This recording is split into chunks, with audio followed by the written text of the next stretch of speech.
Coming to you live from my apartment, it's Rob Has a Podcast. And now here's a guy who's podcaster confident. I am Rob Cesternino. Hello, everybody, and welcome back to Rob Has a Podcast for our feedback show here for episode number 12 of Survivor 42.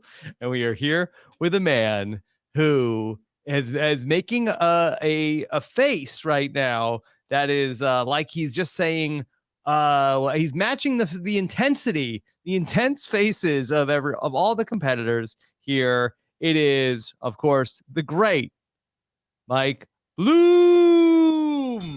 That just shows how excited I am to be here to talk with you about this season. My excitement has increased fourfold, as Jeff Probst would say. Like, what an odd metric to pull out. Like, usually you go with 1, 5, 10. For him to specifically quantify it as fourfold is just, I mean, listen, we'll get into it. This was a very interesting episode for one Jeffrey Probst, and that was just, the proverbial icing on the cake. Yes, the moment that you are referencing is when Jeff said, "Let's get into it." Wow, I can feel intensity tonight. You were all looking at me like this. Yeah. I mean, listen, there's been a lot of talk about constipation this past couple of weeks. I think that's more so represented.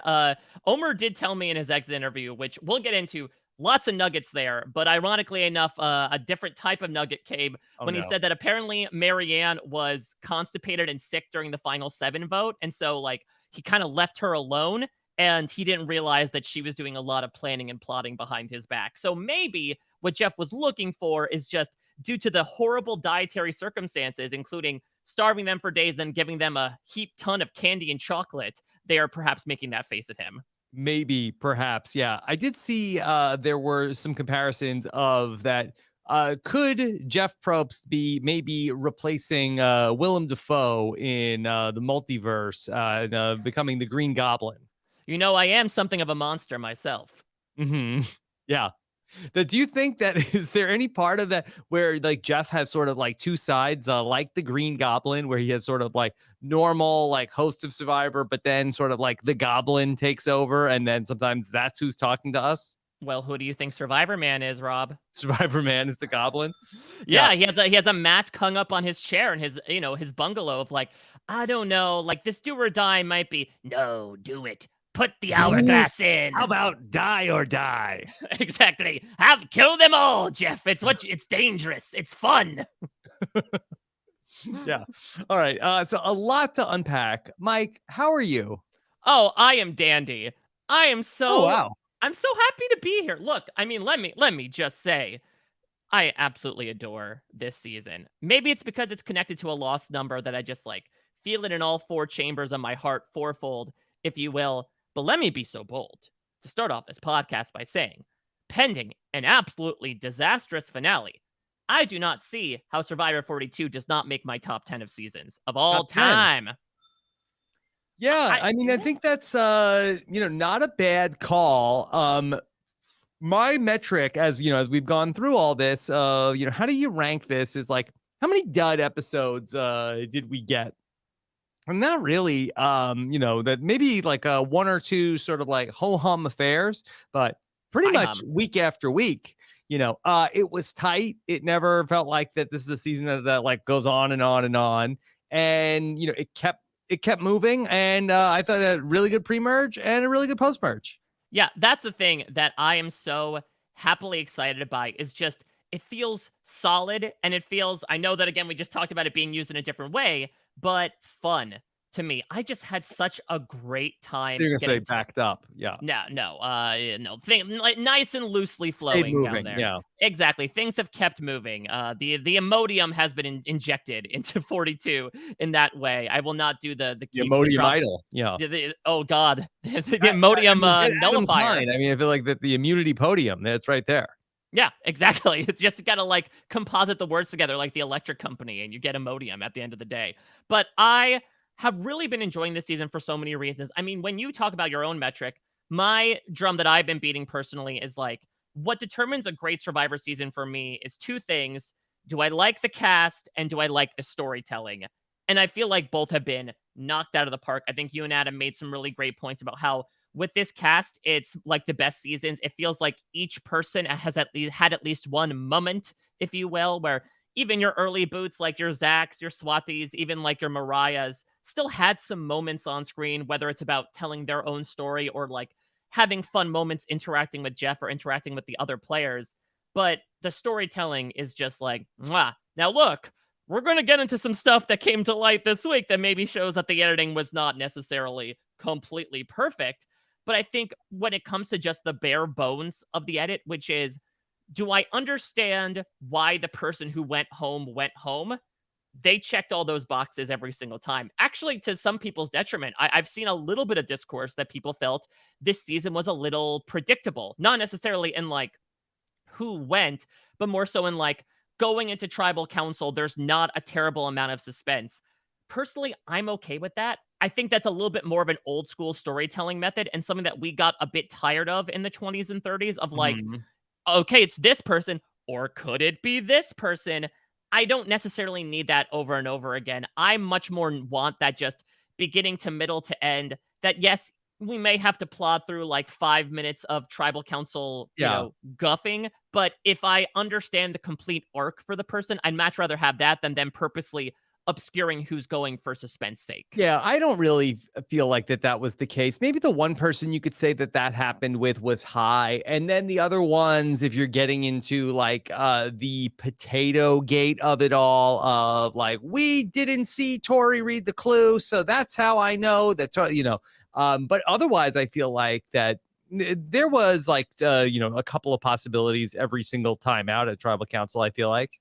Yeah, and I think even when it happens, like, it happens in a fun way. Like, going into that Final 7 Tribal Council, I don't know, you have a feeling that, like, if Do or Die doesn't happen, that Drea would end up going, but then she adds a spice onto it. There are still these reactions that go on that I think add that X factor to it. And again, I'm also not completely mad to not have like a, oh my God, how did this happen? I feel like it's been 2 seasons, but we've come a long way from Tyson getting booted, his second vote out in Winners at War, which to me is still like one of the most confounding votes we have seen in the show's 21-plus-year-old history of like, I don't understand how that happened. And when you don't, that feels like a fundamental failure in storytelling. And so I just love how straightforward it is. I love how connecting things are. I mean, just think about the poetry, Rob, in this idea that back in episode 2, it's a choice between Mariah or Marianne, and you have Omar vocalizing it, of all people, being like, you know what? Marianne might be more volatile, but like, I think I want to keep her around. Let's cut to the Mergatory episode when Omar says, well, Marianne might go here, but I think her extra vote is really going to come in handy for me. Cut to today when Marianne's extra vote, the reason that Omar kept her around, plus Romeo, another person that he purposely kept around, bites him in the buttocks. I really just love how, I don't know, everything sings in this season. I think they did a really great job in season 41, introducing that like background flashback aspect of the personal stories. I think was good, if not maybe a little wooden. I think now we've made it a little more fleshy, a little bit more human in a manner of speaking, a little more natural than just somebody being like, oh, hey, I just put rice on the fire. That reminds me of the fact that I don't have 3 fingers. It feels a little more naturalistic in its segueing. And so I think it's been this perfect combination of like just watching some really dynamic people play a really dynamic game almost. And I talked about this in 41, kind of in spite of a lot of things production was trying to do. I will say again that I think we are very 2 for 2 and very, very lucky that we have these casts that are able to, through their own volition or like purely accidentally, dismantle some of these twists that have people up in arms, considering that, we had Do or Die and Knowledge is Power get failed last episode, when really those could have been like 2 kind of game-breaking things that would have resulted in some fan outcries. I think once again, we got very lucky this season, and unlike 41, maybe, it allowed this opportunity to let a really stellar cast shine, where even when twists are dictating the game, the Do or Die episode, for example, got some really great stuff at camp. I cannot remember, Rob, the last time that in a Survivor post-merge, there are scenes about camp life, about like who's annoying who around camp. And I love it because like, I mean, you've experienced it firsthand. There's still talks about that. It's not like you merge and you're like, I don't care if you work on the shelter anymore. It's fine. I've got other things to do. That's still very much a part of day-to-day life. So I just love the things they're throwing in there, the people they're introducing it to, like, it really is a cosmic gumbo, and I am just, like, eating it up by the spoonful. It is sustenance and decadence all in one. Wow. Okay. And where does gumbo rank compared with stew? That's a great question. I guess more so for you. I mean, gumbo, I feel like it's not as thick as Hmm. stew, but I would not necessarily call it a soup either. I Yeah. feel like there's too many things thrown in there to make it a soup. Okay. That's a debate for another day. But Mike, so happy to hear you so high on the season. It's been a really fun one for me to podcast. That this is what, like the 23rd season of that we've talked about here on RHAP as a podcast. Oof. Not every single one of them is as fun to talk about as this one. Yeah, I agree. And I think it comes down to the people. I think it just comes down to the various personalities that get brought in there. I mean, let's look firsthand at the man of the hour, in a manner of speaking. It's someone like Omar. He is just a great person to talk about because he really is this type of player where not only is he like doing these cutthroat things, but he is having so much fun doing it. Yeah. And I feel like that's something we don't often see. Like, I know that it's been very recent on the brain, but like Kevin from Big Brother Canada 10 is another great example of someone who's just like, I just want to do my evil laugh. I can't believe I get to do this. It's all Yes. the way harkening back to like 2001 Dr. Will. It's something that I always love to see in contestants of like they're feeling the geekiness that they're pulling off that we are seeing as well from watching them do those things. Yeah. Omar even evil laughed this week. Tonight went perfectly. Like I wanted to unleash my evil laugh. Like I think it works well. Listen, for many reasons, if we have to replace the character of Dr. Evil, I think that Omar might be able to step in there. Okay, and you and I know a little bit about Dr. Evil. A little too much Very about little Dr. bit, Evil. from covering the Pentaveret this week over on Nothing But Netflix. Yeah, just imagine like Dr. Omar, Evil and Mini-Me. yeah, sitting there petting a bird, just being like, I didn't win Bird in the a bush. Maybe yeah, Omar could identify. I didn't win the $1 million. Mm-hmm. That's right. Yeah. But Omar really just brought so much fun to the season. And not every single season of a reality show has this character. And I don't think that we necessarily thought Omar was going to be this character in the season, but it is always so fun when you have this person who is sort of this like behind the scenes instigator who sort of revels in sort of the reality TV show evil. Yeah, I mean, he's kind of a troll, is he not? Like he's a little bit of Mhm. like, all right, let me spread some quote unquote fake news against Mike, with High and see what can happen, and I'll sort of like Yeah, giggle gleefully behind the scenes. I mean, look, right. I'm he not made gonna tell of course, I'm gonna tell a good lie. I'm not gonna tell a stupid lie. exactly. And like, look, the comparison was made many times, including when you and I discussed him in the preseason. But it's to me very similar to the way that we saw you back in the Amazon, right? Where like you were this young cur who's like, listen, I'm gonna shake up the game, but like I'm gonna have a lot of fun getting to talk to everybody about what I'm doing as well.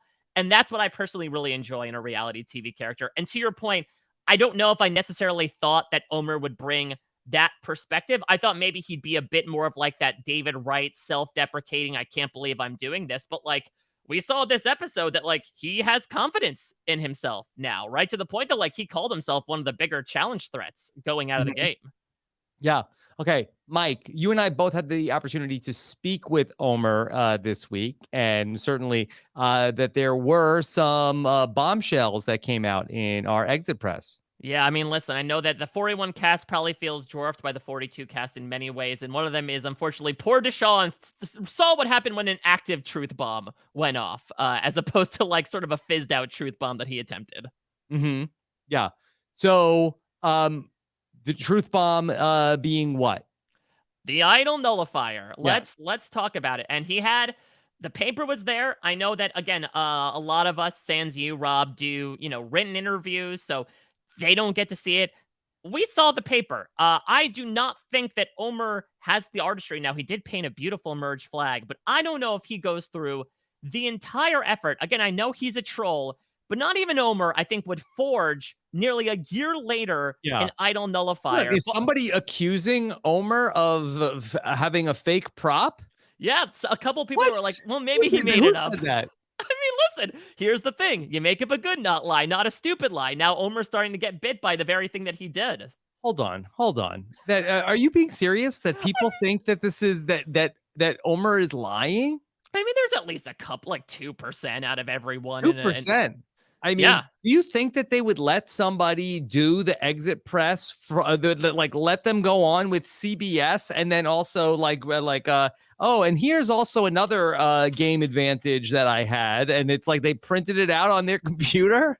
I mean, you never know. I mean, this is very different, but like, let's remember back to when we did Exit Press with Jeremy Crawford from David versus Goliath, and he had those prepared statements to say that were a bit falsities. So if this is not the stand, Rob, I think you could lie. That's one thing, and that's one thing. And point taken. I think that that there have been tall tales told, maybe even as recently as the season 41 cast in some of their Exit Press, and that does happen, but to hold an advantage that people say is a fake advantage and lie to us on a call from CBS. I mean, I totally agree. I love the theory pretty much because now I have the image of Omar walking out and like the ghost of Boston Rob handing him a pen saying like, you ever seen a pen on Survivor? Now your work begins. You have to create this fake advantage that you're going to try to play off to the press and Survivor fandom. And he said he had it with Jonathan. Like this would be very easy to, unless you're going to say, oh, Jonathan was in on it too. Why would he do this? If you're saying this, your brain is broke. Your brain Stop watching Survivor. Go to the hospital. Your brain is as scrambled as Jonathan's diet of eggs. Yes. Yeah. I totally agree there. What's wrong with you? I mean, it's a wild supposition though, Rob. I mean, again, you've been doing Exit Press for probably as long as you've been doing these podcast season coverage. I don't think we've ever had something where someone's like, A, here's an advantage that wasn't shown, and B, here's the paper to prove it. Exhibit A. I'm trying to think if there's ever been there must be like some other time that there was either something that was some advantage that was like found but not maybe part of the game. Like I think it must come up. I don't remember if anybody ever had the prop. Yeah, so the one thing that I have been thinking of when it comes to all this, because I think it's an entirely different can of worms between like, we'll certainly get into the actual idea of the idle nullifier being in the game, and then the choice upon the editors to edit it out of the season. The closest thing I could think of is all the way back in season 16, right? Actually around this point, the penultimate episode, right? Harvey goes to Exile Island, finds the idol, leaves it there. We don't see any of that.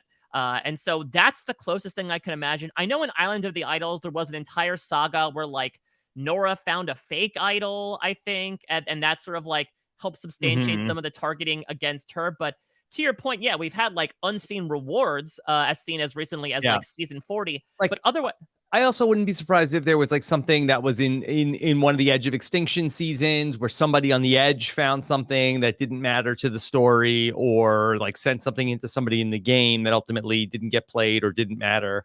Yeah, but I mean, the closest we've gotten is the stuff that we got last season, right? Of like, oh, I walked by this thing, but I never found it, but it was still highlighted. So again, sans that Parvati thing, this is kind of unprecedented territory that like, and maybe it speaks to the testament of this cast that the producers decided to put their lovely, lovely advantages on the back burner in order to highlight these people. I know that, fans certainly have their thoughts about the fact that this got edited out, considering how Omar believes it really affected his game trajectory. But it is sort of a nice thing if they ultimately made this decision to be like, okay, if we had to have this advantage in and it ended up doing nothing, and we'd rather highlight someone's personal journey or some fun camp content over, hey, they found this thing by the wishing well, which is super sketch, by the way, and never ended up playing it. I would much rather get the personal content, because that seems to be one of the chief complaints about Modern Survivor in general. Yeah, I don't know like what the ultimate reason was that they felt like that either people don't even like the auto nullifier and it doesn't even matter, so let's just cut the whole thing out of it because we don't want to get people worked up. Although they don't seem to have any problem with getting people worked up about it. Again, remember those two other things. Yeah, those two people that thought that Omar faked the idle nullifier shows that like anybody's tempers will rise over the course, much like the tide in those watery based challenges this season. So, I mean, when it comes to the idle nullifier, I know you sort of mulled this over with Adam, Rob, but like, I don't know. I think we thought knowledge is power was going to be like the new hotness of the idle nullifier. What do you think this says about production that they still decided to bring this back plus knowledge is power? I think that they don't have that many other ideas for advantages. And I think that they just like are trying to throw more stuff into the game. And this is like an existing power that's out there. And so I think they just threw it back into the game again. I think that if you were ever going to have the idle nullifier again, like, I don't know, make it like it only in the pre-merge, like, I don't know, like get it out of the end game. Yeah, I completely agree. Let me throw some caveats out there with the idle nullifier, because I'm not as, I think, as far with along Adam on that spectrum of like it's garbage, get rid of it. I think there is some interesting stuff to do, and I think one reason you could make it more interesting, because this happens a bit with Shot in the Dark. What if you wanted to play the idle nullifier, you have to sacrifice your vote to play it?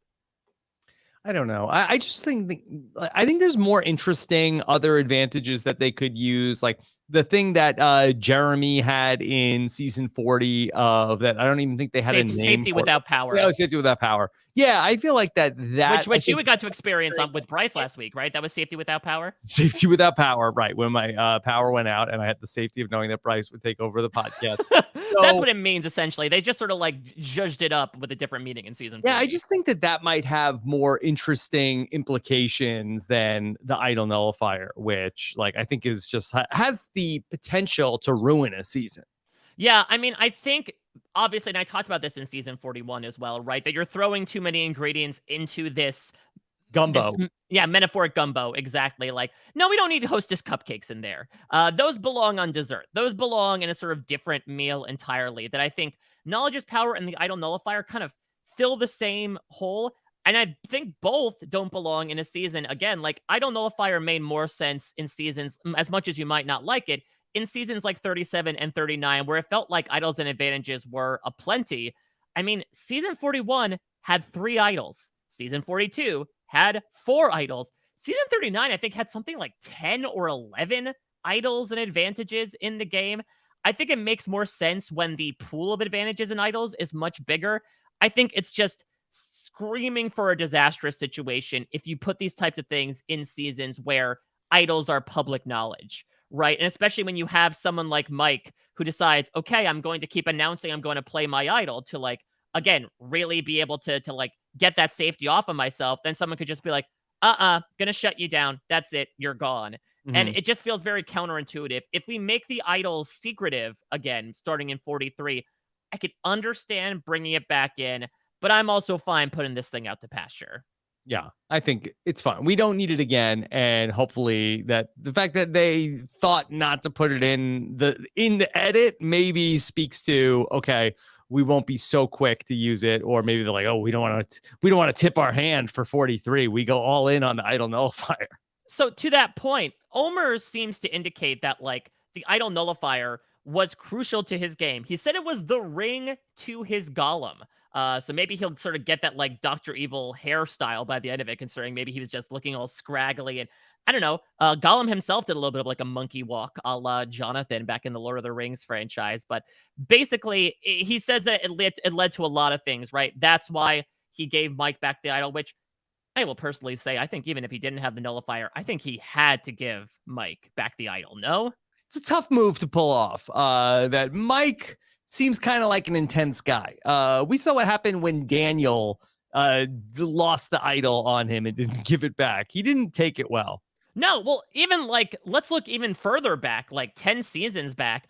I mean, I feel like this is an instant game sinker if you do this. Let's look all the way back to when, you know, Scott Pollard's like, hey, Ty, hold on to this piece of the idol and give it to me afterwards. And Ty says no when Scott needs it. And Ty was basically a goat from then on out, a chicken herding goat of basically being like, there's no way he's going to win now because he was so cutthroat and so shrewd. You can be cutthroat in the game, but I feel like there's a way to do it where like you can't really do it to that person's face and be able to face them afterwards, because then that just slowly lets it fester. And so I feel like Omar would the plan would have then had to have been to get Mike's idol and then vote him out. And then maybe give some time away to then be able to explain yourself. If Mike came back to camp and said, all right, can you give me the idol now? And Omar's like, I don't think so. Mm-hmm. That's horrifying from a social perspective. Like Omar would become for sure. Mikey, no likey.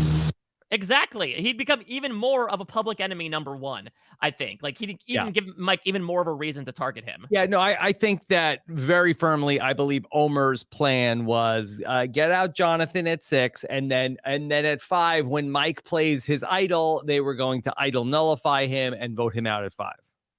But from what Omar reasons, so him and Jonathan found it, right? And he said, like, all right, it's just the two of us. We're not going to tell Lindsay and Marianne. Yeah. Evidently, it seemed like Omar did tell Lindsay at some point. Yes. Lindsay told Mike. Mike told Jonathan. I think he told Lindsay as part of the plot to take to protect Mike's idol from Drea. Right. And so Lindsay then did and told Mike about her knowledge of it. He ended up telling Jonathan, and Jonathan's like, oh, wait a minute. We made a deal that this was just going to be between A and B, and we have C, D, E, and F, all the damn alphabets in the equation. And so that is a bit of, again, it's interesting that I think a big theme of this season is loose lips sink ships, in a manner of speaking, that sharing the ideas of your advantages sort of come back to bite you. And Omar claimed at Tribal Council that he didn't have any advantages, but the one that he did exactly what people before him did, and he got in trouble with the same result. Yeah. I wonder what if Drea would have stolen the idol nullifier? Now that is interesting, because then I don't think it changes anything. I mean, I guess she could. Well, yeah, because she didn't have an idol, so like, I guess she could have nullified Mike's idol, but he still had no intention to play it that night. Otherwise, he would have at the final 7. So she would have gone out with the idol nullifier in her pocket, which I guess would have made everybody happy. But we saw that happen anyways, Final Destination style. The idol nullifier was destined to go out of Tribal Council, no matter what the circumstances might be. Mike, let me bring in a voicemail question for you. And this is one that I have been thinking about all season long. Ooh. And this is a question from our friend Maria has a question for you, Mike. Hi, Rob and Mike. This is Maria. So all season in the back of my head, I've been wondering about the season 42 logo, the main feature of it being this big labyrinth. So my question is, what is this about? Was this a red herring and it has nothing to do with the season, or is it going to be some big twist that comes up in the finale? I'm a bit scared, but I'd love to hear your thoughts. Yeah.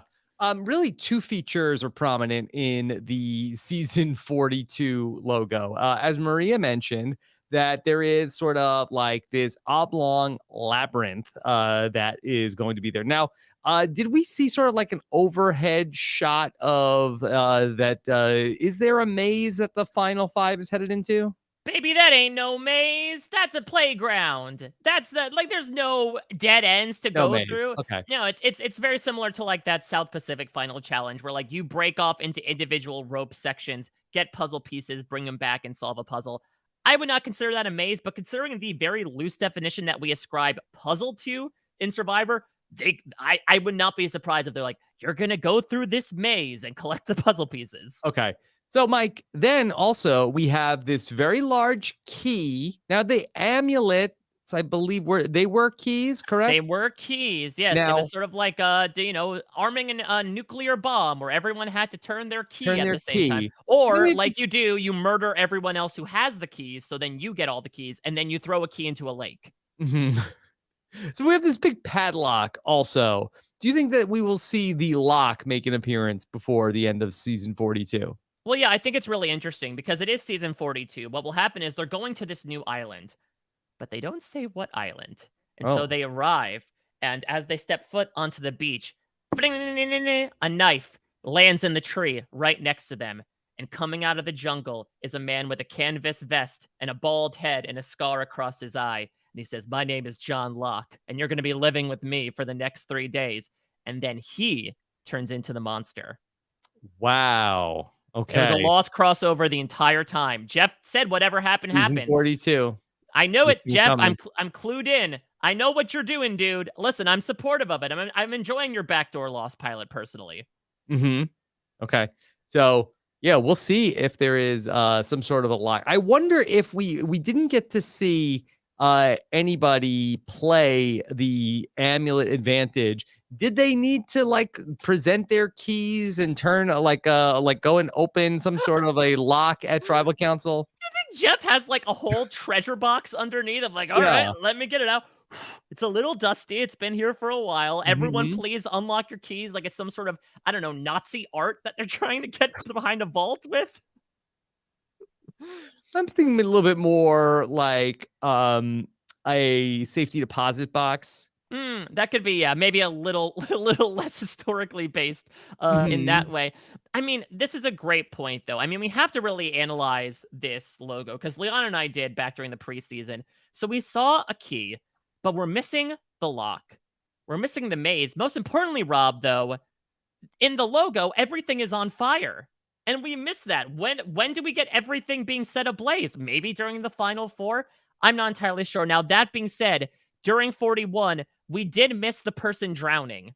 That was more so seen in Survivor 42. So maybe could this be a prognostication of season 43?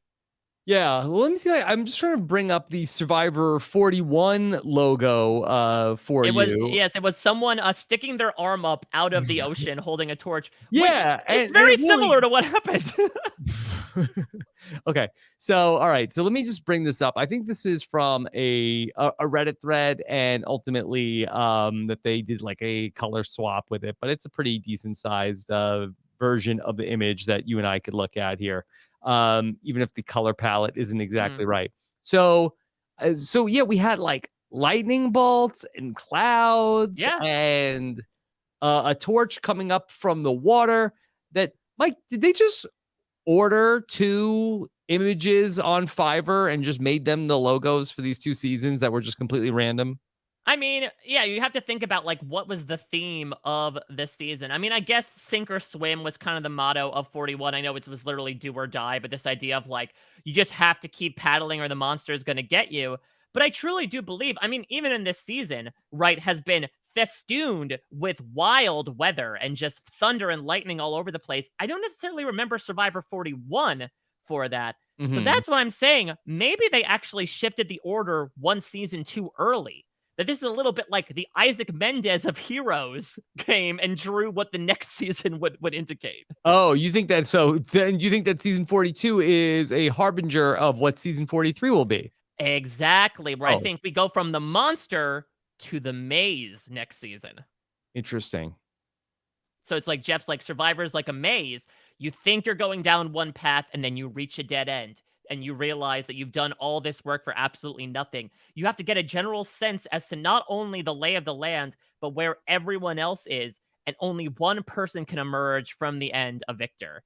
So it might end up being the case. And maybe it just turns out that for whatever reason, this person in the art department just has a great finger on the pulse as to what's coming in future events. I mean, he probably makes a hell of a living in terms of like the betting sports market, figuring out what's going to happen in these Survivor seasons. Mike, let me bring in another question for you, okay? This is a question from Micah, and I want to know if you have any thoughts on what Micah is thinking concerning the amulet advantage that Lindsay had in the game, okay? And here we go. Hey, Rob. Hey, Mike. This is Micah, first time caller, brand new patron of Rob Has a Podcast. Congratulations. The question is about Omar and Lindsay. As of recently, we've learned Omar had an idol nullifier. So if that's the case, and idols can only be used at the final 5, why were Lindsay and Omar so concerned about another idol being put back in circulation? If that's the real reason Lindsay didn't play her amulet with Omar, whether using it on herself or giving it to Omar, if they had an idol nullifier, couldn't they have just booted out whoever they wanted at 5 anyway? Why was this such a big concern to them? Appreciate you guys. Good luck. Looking forward to the finale. Okay. Yeah. So Lindsay did mention in the episode she was concerned about the idol going back into circulation. Mike, do you have a thought on this? I mean, listen, good luck was very nice for Micah to say, because it's a very loaded question. You know, I certainly have some sympathy for Lindsay and Omar, right? And we experienced this a bit with like Tiffany last season, where I think we could point and be like, ha ha ha, you don't understand the rules. But like, this is Maybe you would do that, Mike. I mean, yeah, no, but only if it's a Hermosa Beach man with long hair and trouble holding onto a ball on a wooden cylinder. Only if that's the case. Yes.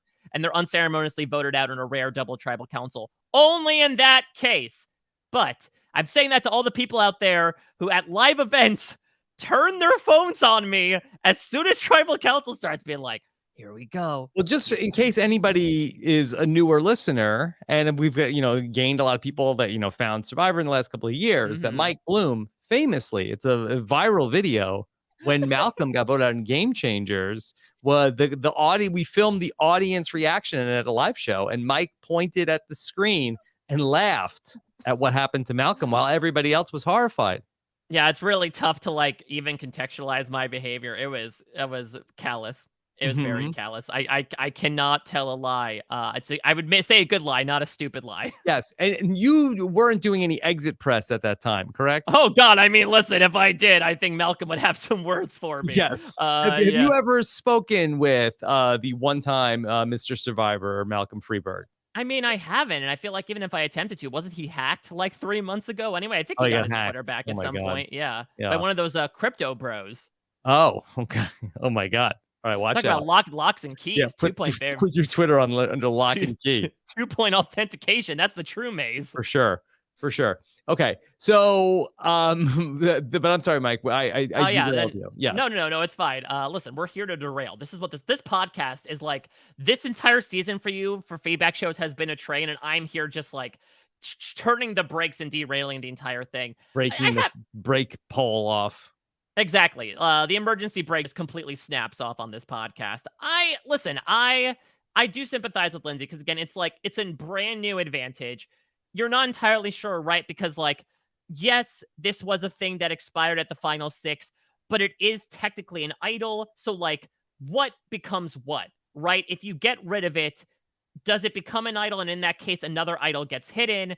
Or, is it just the amulet? And in that case, it just disappears no matter what the advantage was. It's a difficult tell. And also, what I will also say is like, when it comes to this circulation rules, especially nowadays, to be honest, there is no rhyme or reason. I think the circulation rule is a pretty good one, but like we saw in both seasons 38 and 39, the Britishers will just throw whatever in there. Right. Hell, like they introduced that Island of the Idols idol at the final 5 the last time it was due because they're like, yeah, wouldn't it be fun to have another idol in there? They do that whole org chart of, is it fun? Yes, let's do it. And again, that definition has led to a lot of very interesting decisions this season. So like there is a world where they do it, but I think there's a much larger world where, to a lot of people's points, it's like, if it's going to happen anyway, why not just spend it? I will disagree with Micah a little bit in that, as big and arguably boneheaded of a decision as it was for Lindsay and Omar to sit on the amulet here, I kind of feel like they were screwed either way moving forward. Because I think the dynamic that was set up with this episode was a 4v2. And I think maybe this will prognosticate a bit about what's happening to the finale. Even if Omar, plays the idol and then Romeo or Jonathan goes, I can't really see a scenario, especially when, if Lindsay plays it on Omar, then they're really seen as a tight duo. I do not see a situation where it's not, okay, the 3 of them vote for whoever's not immune of the 2. Yeah, I think that the mistake for Lindsay and Omar is that I think that they thought that they were still like incognito of that, hey, we're tricking everybody so that nobody knows how close we actually are. And I think that had already been exposed to the group. So I think that other people were playing along. I think that they kind of got played all around in this round. Like they had done such a good job getting to this point. But I think that after the way like that they had to work together to get the Drea idol or get Drea out of the game, and the way that everybody saw, especially Mike and Jonathan, saw how they coordinated on that. So I think when Omar is still going back to Jonathan and Mike and acting like, okay, well, we're not as tight with Lindsay. I'm going to leave Lindsay out of the reward. Nobody was fooled. And so, yeah, that they felt like, oh, we don't want people to think we're as close as we actually are. But everybody already been new, Mike. Well, that's what I love about this season. Everyone on this season is as subtle as a bicycle horn. Like, and that's such a fun thing because it just blows up all these plans. Look no further than I found it really interesting that Marianne's comment in Tribal Council, right, is like, with the shot in the dark, you can't do clean sweep votes. The shot in the dark was played 4 times. Right. 3 out of the 4 times was a unanimous vote. So it's a little bit like history. Maybe they didn't tell her that. Yeah, history was a little Mariah, bit. Mariah got it. Yeah, Mariah. Yeah, so it was Zach, it was Mariah, it was Swati, which technically Roxroy did vote with her. It's not a clean sweep, yeah. And it was Tori, which was under very different circumstances. But the interesting thing about the Shot in the Dark, and we can talk about that as well, like it has now formally been retired, but I think it's just a temporary retirement, a la, Riggs and Murtaugh, Lethal Weapon style. I think that Lethal Weapon's coming out for season 43. But one of the reasons why it is so fun is because, like, yeah, I think even if you think on paper, okay, this means big blindsides, these people were so bad at trying to like pull these off, right? Everyone thinks they're James Bond trying to like sneak around being like, I'm pulling off these maneuvers that nobody knows about. But for the most part, they're Inspector Gadget. And I love it. I love Inspector Gadget. I love how goofy and doofy he is, and the fact that everybody knows. I love the scene of Jonathan. Go, Gadget, shot in the dark. Oh, God. I mean, listen, Inspector Gadget probably has fired off some shots in the dark with just like his, panicked weaponry that he's able to utilize. And that Go, Gadget, idle nullifier. Oh, God. Yes. Yeah, maybe that's the thing. Maybe by Survivor 18.0 in the year like 3000, Jeff Probst will become an Inspector Gadget-like figure where he's like an advantage vending machine, where he's like, insert your fire tokens to earn your advantage, donk, and just falls into like his booty, and you have to grab it out of there to utilize. But I do think that these fun moments, like you said, Jonathan vocalizes really nicely the Phoebe Buffet, they don't know that we know that they know, of, oh, Omar and Lindsay think they're so tight, but nobody knows it, but we have all the recognition of it, just like everyone realizes that Mike and Jonathan are tight. I feel like with only so many people around, it's just a natural habitual social thing for people to click. Your brain probably defaults to a certain state where you're like, F it, I'm going to hang around this person because I like to, because I vibe with them. And as a result, it really draws a target. And I do think that Omar and Lindsay were probably the most visible pair at this point in the game that would have become even more visible had this advantage been used. So, well, obviously, for Omar, the idol should have been used just to keep his longevity. And then maybe he, like, I don't know, wins at 5, or Lindsay gets voted out at 5 and he's able to survive to the final 3. I don't think it was necessarily like 2 doors are in front of you. One is you're guaranteed you and Lindsay sit in the final 3. One is you go tonight. I think that even if they both had survived the night, it was still going to be an uphill battle just based on the insurrection that was mounted against them over the course of this episode. Yeah, I just think good rule of thumb is, if you're at the final 6 and you have an advantage and you have immunity and you could use your advantage to protect your closest ally, do it. Yeah, and then worry about recirculation later, Yeah. And then maybe just like hit the beach the next morning. I mean, that was the Ben Driebergen method, right? Like, yo-yo, you only idle once, or in the case of Ben, multiple times, where it's just like, spend them if you've got them, just get to work the next day and get another paycheck. Yeah.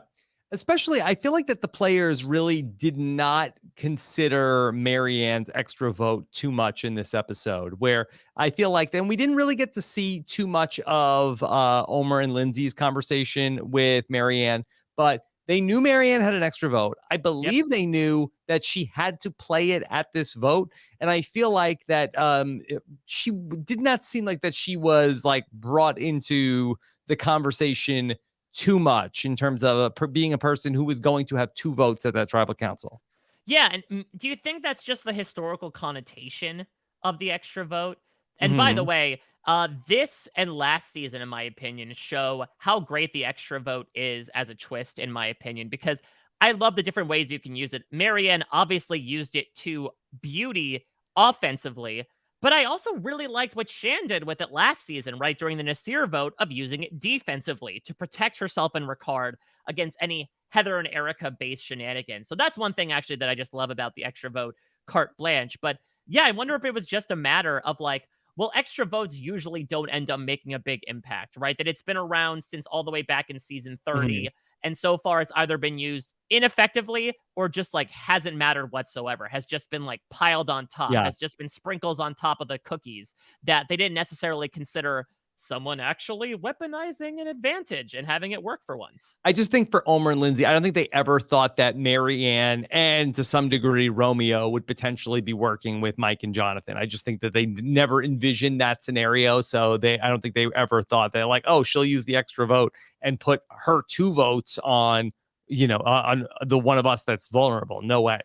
And that's one of the many great things about what Marianne did in this episode is that she is one of the only people in this post-merge who like actually approached Romeo with a plan from our perspective. And he's kind of the key to everything and the Omar, on a couple of occasions, we saw him going to Romeo, specifically when Roxroy got voted out. Right. And that showed why it ended up paying off for him. Right. Yeah. And that like the numbers are small and he's like, I need Romeo. So let me keep him around and use him for this vote.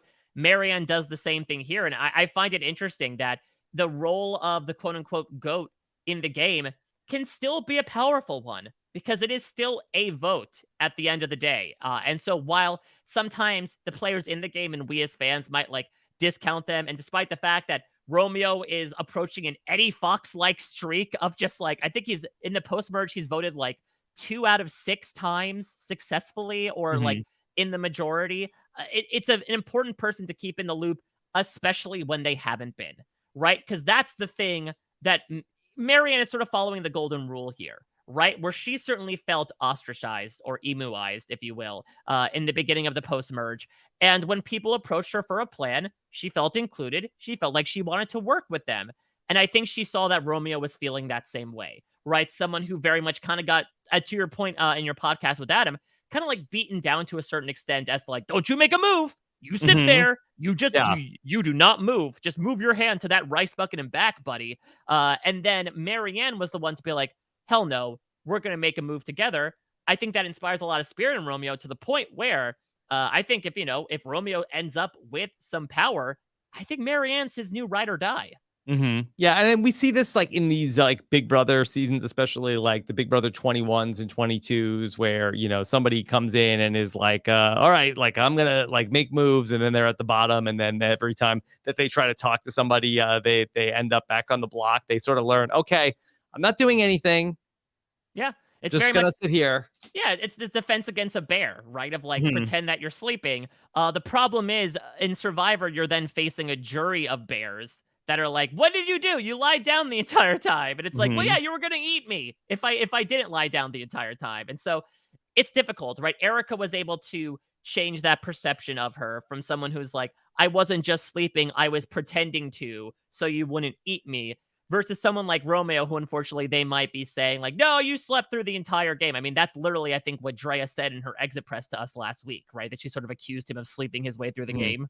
Yeah, and Erica also had like final 3 opponents that the jury had seemingly disqualified for different reasons. So that it also goes to show like that if it depends on who you're up against also in that final 3. Well, let's talk about that actually. That's something I want to bring up because, I do feel like there is a sort of stratification that people have come up with based on this last episode as to like who beats who. And I don't know if like I necessarily disagree, but maybe we could try to shake up that ladder a little bit. Give me the ladder, Mike. Well, so I think that the agreed upon ladder is at the top, probably Marianne, then Lindsay, though I think some people swap them. Can you just talk through the Jonathan's ladder that you're giving us here of so in this graph, in this chart, Marianne goes to the end with anybody. Marianne wins. Is that what you're putting out there? Yeah, so that's what I'm sort of implying is like most chance to win out of all the permutations of final threes. See, I actually think that Marianne, if she sits at the end with Lindsay, depending on how things shake out, that I think that she could be in competition with Lindsay for a couple of these votes. That I think that if Lindsay is not there, I think Marianne actually has a better chance. So would you put Lindsay above Marianne? Because I've I seen don't this. think I would. I don't think I would, but I feel like that if they are there together, I think that like could Lindsay get the Jonathan and Mike? I think Drea, I think, would be a toss up of between like I think that those were two of her top picks. Also, would Omar was very impressed with Marianne, but he's sitting next to like potentially to not give the vote to his number one ally. Like I think it would be tight between Drea and between Lindsay and Marianne. I would definitely agree with that because I think what's also interesting is this idea of like, and Adam spoke about this a bit as well, right? The like, we must sit in the three pillars versus like almost the strategy of bringing someone to the end that has similar skills as you to kind of, for lack of a better term, it's sort of like aspect nullifying, right? Mm-hmm. And that's why I think it's interesting if Marianne goes to the end with Mike. I know that we're sort of like darting all over the place, but like Mike talks up sociability, likability. I'm the most likable MFer here. But I think it's interesting if he ends up sitting next to somebody like Marianne, who also has that likability, who, when Drea was going down the line in her firing squad, she had negative things to say about pretty much everyone and then said, Marianne, keep being you. Yeah. I think that's a great microcosm of like what people feel about her. I think there is a strategy in and of itself of bringing someone who like you share similar skills in that, yes, there might be a chance to like you end up splitting votes, but at the same time, you are able to take away from that person's argument as well of like Mike could say, oh, I'm likable. Everybody loves me. And Marianne's like, well, they love me too. Tori says I'm a crack up. So what? We're all likable here. It's Survivor. Mm-hmm. Yeah. I think that Marianne, I really like her. I more as we start to bring some of the men into the final three, because I feel like that. I think Mike would be the toughest competition.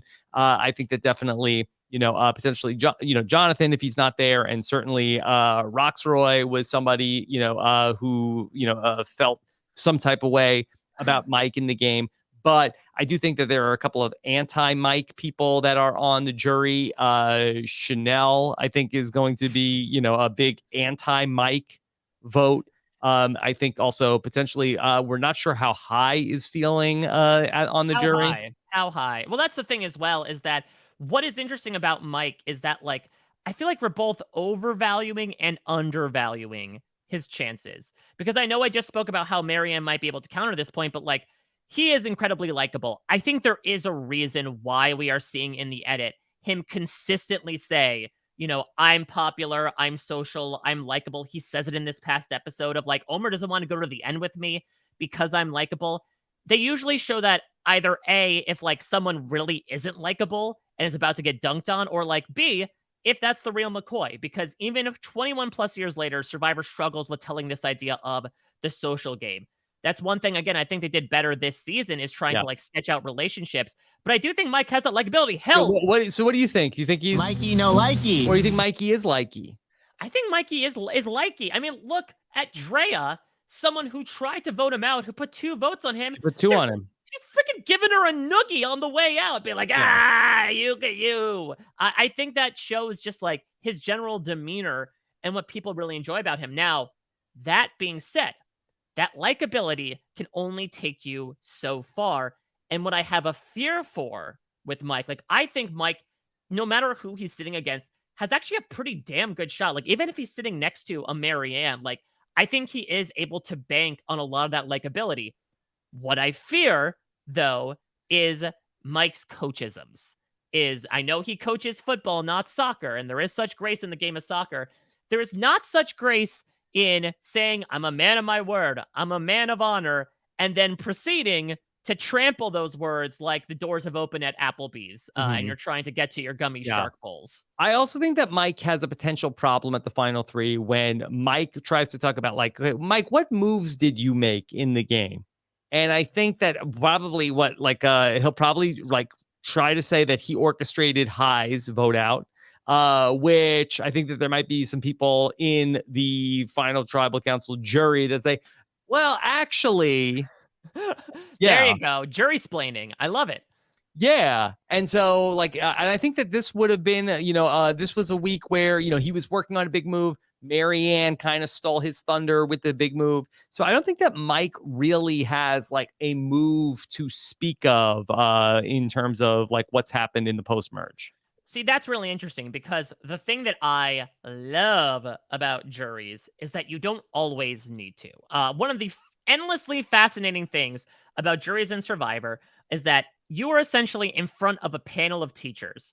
Each teacher has a rubric for success, and it's sort of like you fast-tracking college, right? Where you're in front of each different teacher, and they each have a different reason as to like why I might vote for you, whether it be challenges, social, strategy, likability, if you fart too much in the shelter, like there's a huge amount of reasons why people might do it, and that speaks to the humanity and variety that comes in Survivor.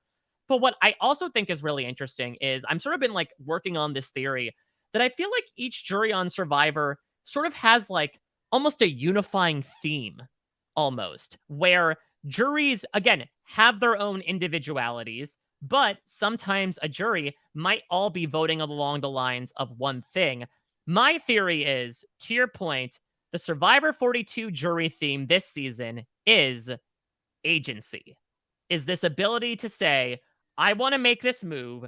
Let me go make this move. It's something that definitely High, Drea, Omar all did, all really appreciated. Tori is someone who also has a lot of agency and like makes things work.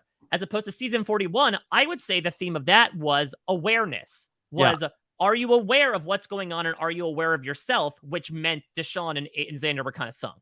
Well, do you think that that is also something that is adopted by the mayor of Ponderosa? And when we take a look back at the mayor of Ponderosa this season, we have Chanel, who was a gamer, above all else. Like Chanel was somebody who like played hard, really thought about exactly what you're describing, agency, who's making moves in the game, like who's playing a good game. I think that this jury really will reward not just likability, but I think that they will like look at who played the best game this season, where maybe in the season 41 jury, where Tiffany, who was the mayor of Ponderosa, and then I believe then Evie came out after that. I wonder if maybe that specifically from Tiffany, is it based on like, who do we like more? Yeah, it's a good question as to how much do those opinions bear weight? Because theoretically, their opinion should bear less weight because they have been out of the game for longer, right? Yeah, so it's like you don't know as much, but to that point, they have more liaising with the actual jurors. They have more FaceTime. Right. And I think that's sort of like, I think that each person that comes off sort of like follows the lead a little bit from the person who's sort of like, the first couple of people there. Yeah, I think it's a general trend because I feel like if I look back to like, so season 39, obviously a very different can of worms, but like I would not say that Jack was necessarily a big sort of like arbiter of the way people were approaching things. Season 37, I would not say necessarily that like Elizabeth had a big voice in the room. And season 36, most notably, the first 5 jurors all voted differently than the second 5 jurors. So it's not always the case, but for some reason, I just get this feeling that as of late, whether it's like collusion within the jury, there's just this like prevailing attitude within the cast. Again, we're doing away with themes, but there's a theme on the jury with which a lot of them are basing their votes. Yeah, the 26-day game might be a little bit different, where that the people that are like the first person on the jury could potentially, or like the initial makeup of the jury. I think that they go out, they start the jury at day 17. So it's only like 9 days to the final tribal council. Whereas, the first person on the jury in some of these other seasons is going on the day, being on the jury for 20 days, 21 days. If you're Reem Daly, you've been on the jury for like 36 days, essentially. Yeah. So Yeah, just to go back to close out what you were saying, Marianne probably number one. I think that Lindsay is right behind Marianne to go into these final tribal council rankings. Mike is third, and then I think Jonathan has more of a chance. Then there's a big drop off for Jonathan. I'm not sure what the final three makeup would have to be for a Jonathan win. Certainly Romeo. I'm not sure who else he could beat. See, that's the thing is like, I kind of want to counter that a bit because I know there's been a lot of questions about like all of us have been saying like, oh yeah, the best combination for pretty much anybody is sitting next to Jonathan and Romeo. I think this is a classic case of the bunny rabbit in the mailbox, eating 2,000 calories a day.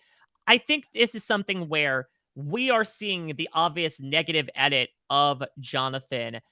I do not think the other players do necessarily. I could very well see why. I think, there is an argument for Jonathan in the final three that, yes, I have rubbed some people the wrong way, but like I was constantly helping you keep along in one of the most dangerous starved survivor seasons ever. I won all these challenges. I was able to dominate. I knew the perception of myself. Like there are cogent arguments to be made. And so I do understand why people do want to target Jonathan, because I do think on paper, a type like him would do well in the final three. Now, look, there are certain things that are against him. And again, I think our opinions are colored a bit from the 18 eggs that he's had on his face during several episodes.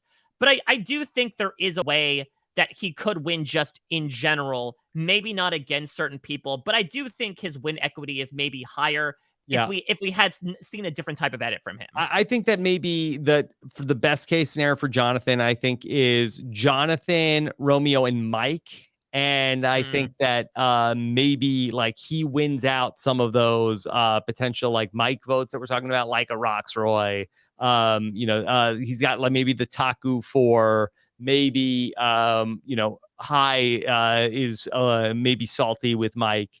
After finding out like where Mike is really taking credit for getting High out of the game. So potentially maybe maybe Romeo pulls a couple of votes there. Like who's Tori voting for there? Who's Chanel voting for? Yeah. So the other thing is Lindsay and Jonathan end up sitting next to each other at the end. He might have a chance there too. As much as we sort of put Lindsay more at the top of the ladder, I'm thinking back to Survivor Heroes versus Villains, where Sandra, for many reasons, is a unicorn, where she's able to say like, yeah, I ended up sitting next to Russell, but like I wanted to get rid of him the entire time. And the heroes are like, yeah, we hate Russell too. Let's vote for you. I don't know if Lindsay can make that argument of like, I really wanted to get rid of Jonathan. And they're like, yeah, but now you're sitting next to him. And I don't know if that argument, which has essentially been the impetus of her game for the past 3 episodes, would work as well if she ends up happening to sit next to him on day 26.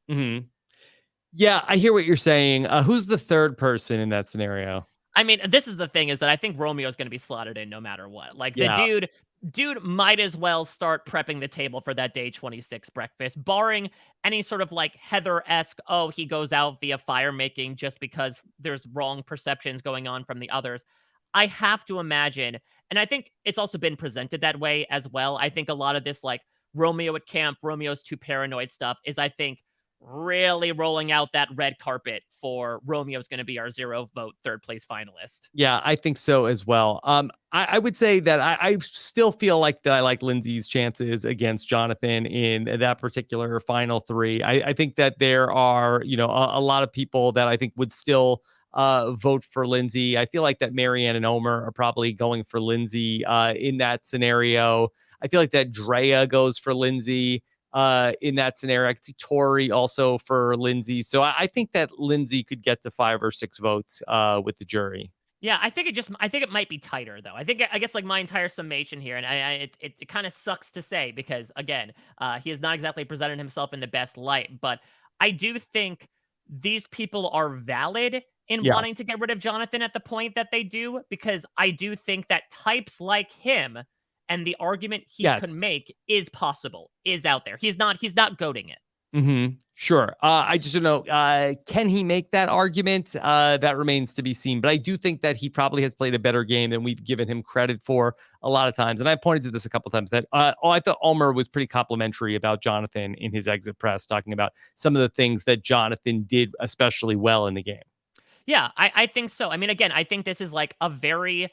I mean, Rob, you and I talked about this in the preseason, that we felt like the winner field was wide open, and that has closed off a bit, especially with getting rid of Omar. But that's yet another thing, Mikey likey, about this cast, is that it felt like this is a game of rugby where the ball is just getting passed from There's person so to much person. grace in the game of rugby. It makes me heave sobs, like I'm overhearing my wife's disembodied when I get that voice. snake egg.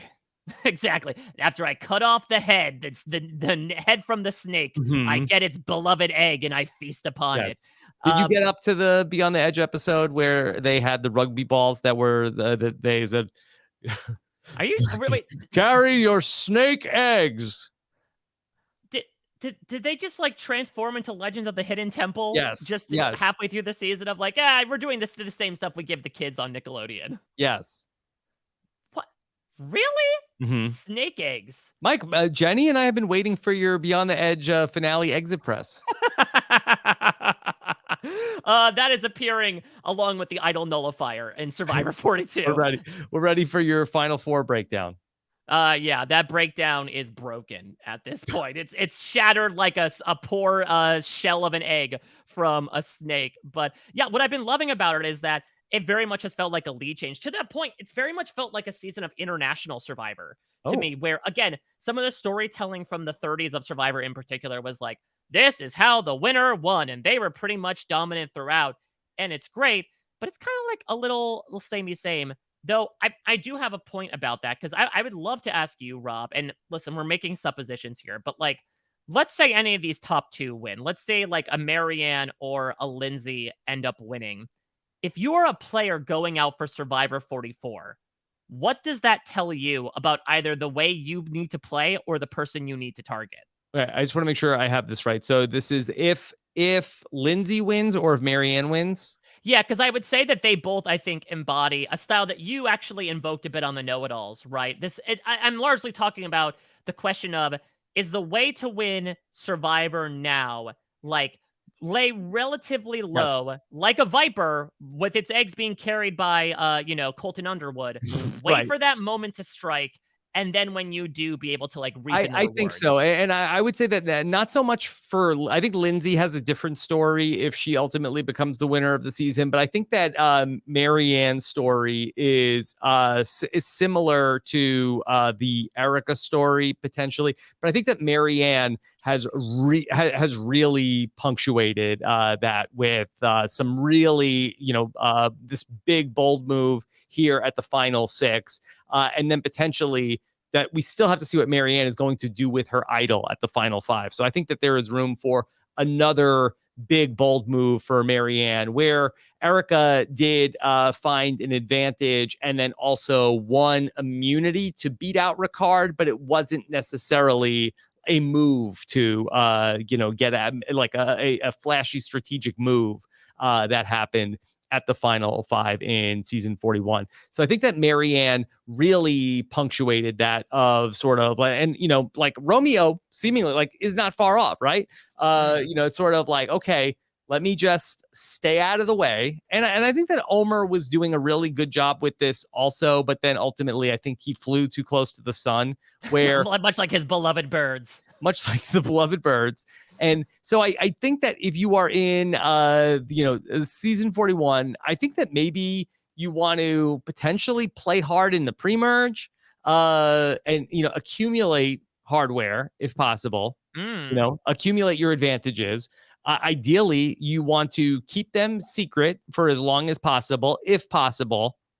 And then I think when it comes to the merge, I think you want to try to like lay as low as possible, not be seen as a sort of like the antithesis of where we saw Survivor in the 30s of, hey, I need the resume points. I need to be able to, talk about all of the moves I made and advantages I played. And I think you want to sort of like lay low, stay out of the fray, and then at the, final couple of votes, that's when, you want to sort of like be the last person to make a big move. I completely agree. Here's what I'd like to suggest. Survivor in the 30s was about the resume. Survivor now is about the 401k. 401k, okay. You want to guarantee yourself a bit of a security net. And it's interesting Mike, I don't because know if you've seen people's 401ks recently. Yeah, well, listen, I think in a perfect world that would be the case. But what's interesting to me is, again, I think people have sort of flagged this recently with an Erica or if Marianne wins with that type. I would suggest it actually has been earlier than that. I actually think the Wendell Dom situation has actually really changed the game in many ways. Okay. And I would argue Interesting. Yeah, I had said with Adam that I thought I kind of lumped Tony in season 40 into that a little bit, where that Tony had kind of, and he was like, "What, Tony? That happened at the final 9." I was like, "Well, look, it was close. It was 39 day game." I was gonna suggest, actually, I was gonna ask you that we should start this podcast the exact same way the Adam podcast started, just to, like, for all the people out there that put Adam and myself in the same category, just to have people be like, "Wait, did I already listen to this? Is this the same high-pitched Jewish Survivor fan talking?" But go back, Wendell and Dominic. I'm very curious where you're going with this. Because I do feel like, sans Chris Underwood, I do feel like basically every winner post Ghost Island has had this idea where going into the end game, they were not the biggest threat. So, like, I'm looking at David versus Goliath. Nick had a Christian. Nick had even like a Davey there who were getting more looks than him. Season 39, one of the great things about Tommy's game was that he had Janet, he had Lauren, he had Elaine, all bigger targets than him. Season 40, as Adam vocalized, like, even though we saw Tony as like the guy running things, I don't necessarily think that everyone in the game was like, we got to get rid of Tony, he's the one running the show. And we just talked about this with Erica as well. I think that it loops all the way back around to Mr. Jeremy Collins and the idea that maybe Meat Shields is not such a bad idea. Yeah. That if you keep at least one person out ahead of you until a very poignant moment in the game, that's going to lead to success here. Well, I think that in the 26-day game, that I think that it is like, especially like the timing, like the shot clock of like, okay, we need to make the big moves goes off, where, especially where if you are, not eligible to be voted off, like in the, like, if half and half at the final 12, okay, there's basically only one real vote. Then you have the, if you can survive like the split vote at 10 and 9, now all of a sudden it's final 8. And if you're not one of those big targets at that point, now everybody's big game hunting at this point. So it really opens the door for the people who are sort of like the lower tier threats to really emerge. Like Romeo, again, I don't think Romeo is far off with his thinking of like the people on the bottom are about to be on the top, but Marianne has combined that with now a flashy move here at the end. So I think that Marianne is really uniquely positioned. I just think that the real danger zone for these players, and we saw Marianne avert disaster by way of Omar, where she could have been that person who got voted out at the merge.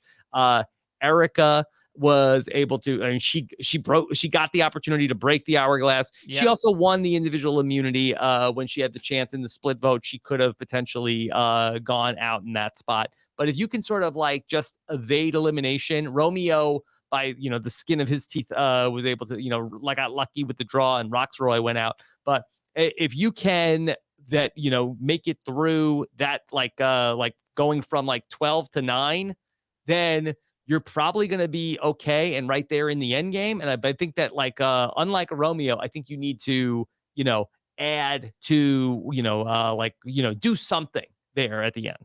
Yeah, that's the thing, is like, then you need to do something. But I think a lot of it is biding your time. And I think that is sort of like, as much fun as it was to lose Hi, Drea, Omar, it's an early peak. As opposed to like, it's 26 days, but like, let me climb this mountain and get just to the right moment with the right stuff to also think about what comes next. And I think that's another thing as well. And that's the frustrating thing that comes with the big move-itis that was suggested all the way back with, like, your Sierra Eastons, is like, yeah, you got to make the big move.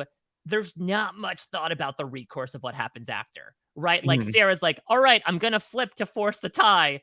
and then I will get immediately targeted. And so it's this idea of like big moves win you the game, but they can also very easily lose you the game at the same time. Because whoever makes the biggest move has also the biggest target. Yeah, exactly. I will also say one thing I really hope they retool is the post-merge structure for seasons 43 and 44. Just because, like, let's map it out here, all right? So we're at the final 12. Gimmick. We have the Mergatory, Hourglass, half the tribe is vulnerable vote. Final 11, regular. One Final normal 10, vote. Final 10, gimmick. Split the tribe up into 2. And the final 9, same thing. Yep. Final 8, normal vote. Normal vote. We got two normal votes in the post-merge. Final 7, gimmick. We have do or die. Yeah. Final 6, normal. Final 5, normal. Final 4, gimmick. Yeah, I've talked about this. You have 4 rounds of normal Survivor from the final 12 to the final 3. I'll say it again. Do you all hate Survivor? Yeah. Do you hate just the idea of walking up and writing a name down in a voting booth? Do you all hate voting people off the island? I'm not sure. And it's very much, I think, just this idea of like adding a dash of too much, which I also spoke about previously as well, right? This idea of like, we have all these ideas.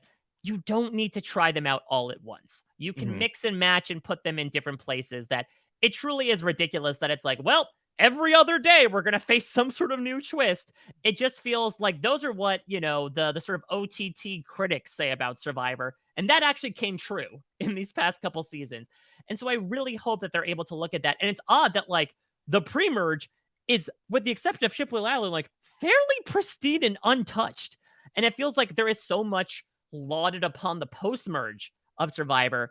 Why temper with probably the more fan favorite half of the game instead of save the sort of experimenting for the half that people don't necessarily remember? Specifically, that I think that what they do at the final 7 and the final 9 in this format, which are 2 of the biggest votes of the season, is a travesty. Where one of the best votes of the season at the final 7, again, could have been completely wasted and not happening because of having the do or die in that spot. So I just think that like just because you can do these things, like I just like I'm hoping, like I don't know what goes into the construction of the season, but like, oh wait, hold on, what are we losing if we do this? Just because you could doesn't mean that you should. And we're in Survivor Jurassic Park right now, right? Like the monster is the dinosaur, and I think that Jeff Hammond has like lost control a little bit. And we're dealing with some clever girls in the form of twists, and much like the Jurassic Park movies, the humans do outsmart them at the end of the day. But what happens when we don't have an Ian Malcolm and an Alan Grant and an Ellie in the group that are not able to outsmart these dinos? Then they take over, and then it leads to disaster. Okay. Mike Bloom, I mentioned to you right before we came on about the possibility of taking a short break. How do you feel about me taking one here and we come back and answer some more feedback questions? Sure. Listen, I'm not going to be like Romeo and or be like other people towards Romeo and chastise you. What are you digging into? Chicken and veggies or cookies and cake? Oh, I haven't even thought about that. I got to see what's. I know that you have both platters right beside you. I know you shove your face into and just gorge upon as soon as we cut to this break thing right now. So we'll see what like saucy you're covered with, food and sauce on your face when we come back. We'll see the answer to that question. Okay, food and sauce when we come back right after this.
switch the right background back.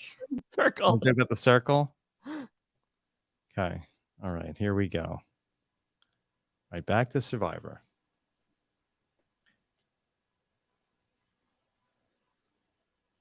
All right, Mike. I had something from the episode that I wanted to talk to you about. Something that was a very interesting comment. So we saw in this episode that Marianne had the plan that she wanted to put the votes on Omar, where Mike and Jonathan wanted to go with the safer plan to vote out Romeo. This is how Mike described this point of contention with Marianne. So the easy thing is put 4 votes on Romeo. Simple. Except Marianne wants to play Survivor 18.0 instead of 2.0. Wow. Survivor 18.0. I mean, Survivor might get to a point where it doesn't even go 18.0 days. Can't believe we're already on Survivor 18.0. I have the Survivor 8.0. I didn't realize that they already came out with the Survivor 18.0. Survivor 18.0. First off, I think it's hilarious. Sometimes people refer to this as Survivor 2.0. Yeah, as if it's some sort of like computer program or like the Matrix of like, well, we've upgraded now. We're bigger. We're better. We have more features. Yeah, like from Borneo to this is 2.0. This is the different game. Surely season 40, you could watch it in the same frame as Borneo. That was Survivor 1.40, okay? Yeah, it's all part of that same version, right? Like now they've officially upgraded the hardware to brand new stuff. Yeah. So, Mike, it got me thinking. Marianne is playing Survivor 18.0. Evidently, like what happened to 13 through 17, Mike? That's an off-season podcast. But what else do you think Survivor 18.0 could look like? I love this exercise. Should we be so lucky to see it? Yeah. I mean, just there's a lot of questions to frame this thought experiment.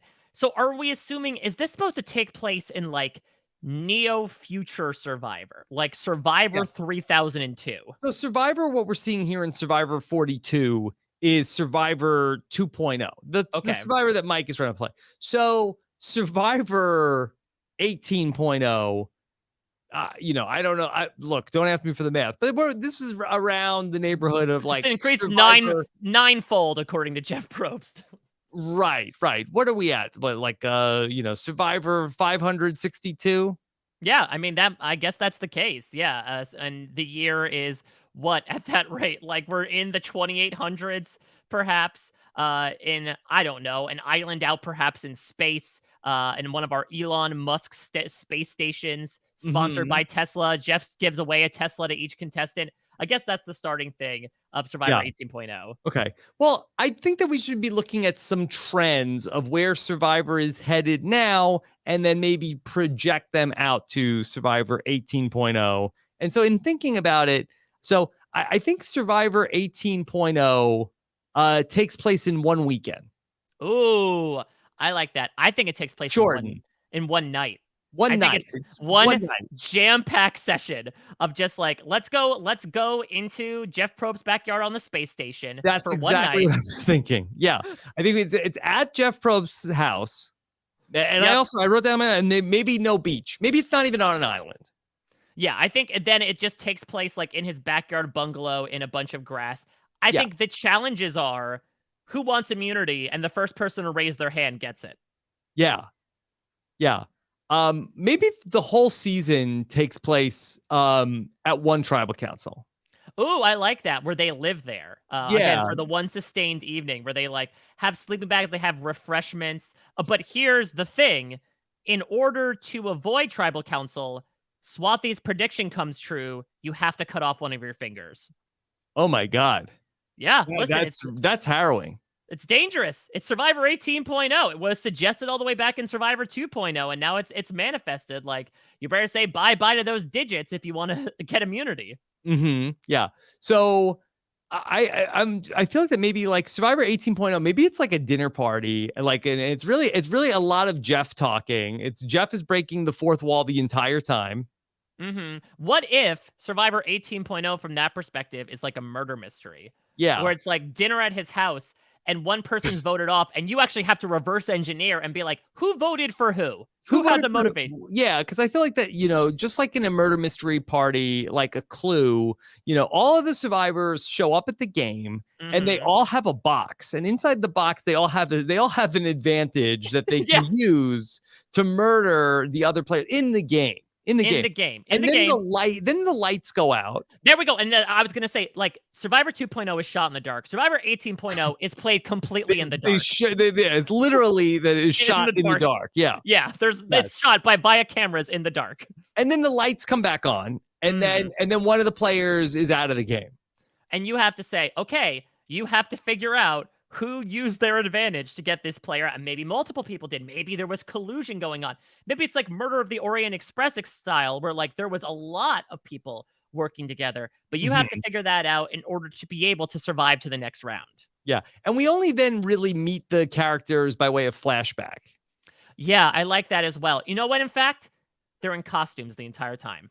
Okay. All right. So it's kind of like a Squid Game element to it. A little bit, but I think more, yeah, they're like, their identities are all masked, right? Because it's this idea of certainly, I think like preferences and biases come into effect. They have erased those now, where everyone is given a mascot uniform to wear. And so then you don't know who you're liaising with, right? You don't know who this person could be, but you might have to work with them. Yeah. Okay. Wow. This is wild, because then nobody could ever say that, like, oh, you're not working with this whatever type of player. Yeah, the Facebook comments are going to be like, I don't know, koala and lizard seem like there might be something going on there. So we're really leaning heavily into the Masked Singer as well. I mean, listen, I know Survivor's beating it in the ratings, but like might as well pick up things from the bodies of the deceased that lie in your wake. So I think it's an idea of like they are completely like the Borg. Yeah. Yeah, exactly. You have to get assimilated. Just assimilate shows in our wake that they beat out in the time slot. I mean, isn't that what freaking $1 Million Island kind of is in a manner of speaking? Just like taking all these different elements from all these shows. But then so we have costume people with boxes of advantages to use. And I think it's also this idea of like, okay, you have to guess not only who did it, but you have to guess who they're going for next. You have to plan out the next move, because then you can successfully plan the counterattack to then be the person to enact that upon them and then truly unmask them to find out who they are. Yeah. I mean, they've already started to make Tribal Council into like a dinner party once they start to bring the food and the pizza and the champagne out at the final Tribal Council, right? My chef Stu has prepared the best pizza this side of the Pacific. Please dine upon it and talk to me about your adventures. What would you say that this adventure is like? You in the celery costume. How does your occupation inform the way that you play this game? I should also mention Jeff is in like a resplendent velvet robe at this point, and like sort of like a hat like Q wears when he's the judge. I am the High Executioner, Jeffrey Probst.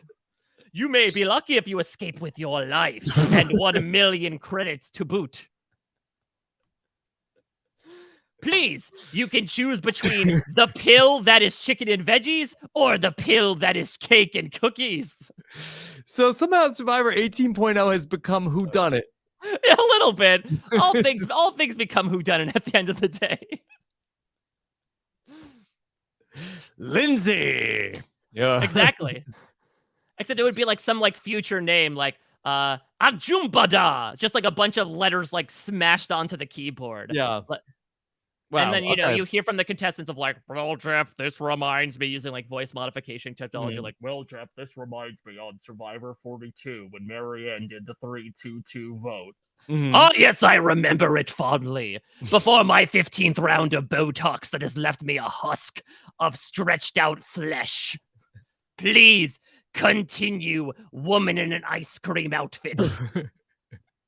All right, well, I think this is a good segue to just talk about, Jeff was pretty excited about this episode of Survivor. Jeff is I'm so happy that Jeff is invigorated by the Survivor 42 cast But to quote Jesse Spano, when he's so excited, we're so scared. Because Jeff was just on, much like the steps that they were building, another level this episode. Yeah. What in particular really caught your attention, Mike? Okay, so there were a couple things.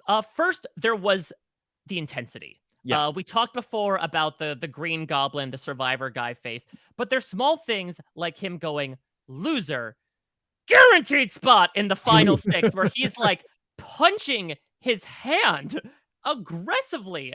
And you're like, I fear what happens. This is going back to the days of Jeff Probst joking that the losers of a reward challenge would be executed. Like Survivor 2.0 might actually happen with just the ferocity with which Jeff is coming at this thing. Yeah.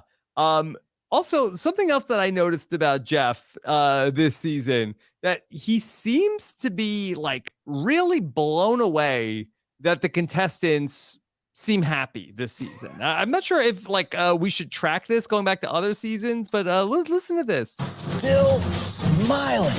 Always. Day 23 of the best, worst experience of your life. True. And you're still smiling. I feel like he's commented a number of times this season that the players like, wow, look at you. You're smiling. I can't believe it. I mean, I think it's a little bit of like a Stanford prison experiment, is it not? Where he's the warden of like, wow, you really like this. My God, what is wrong with you people? Yeah. We've been torturing you. I mean, that's the interesting thing, though, that Jeff clearly loves Marianne, Rob, and I realize why. She is the embodiment of spin and grin. Oh, yes. Well, she was doing some spinning this season, and she's always been grinning this season.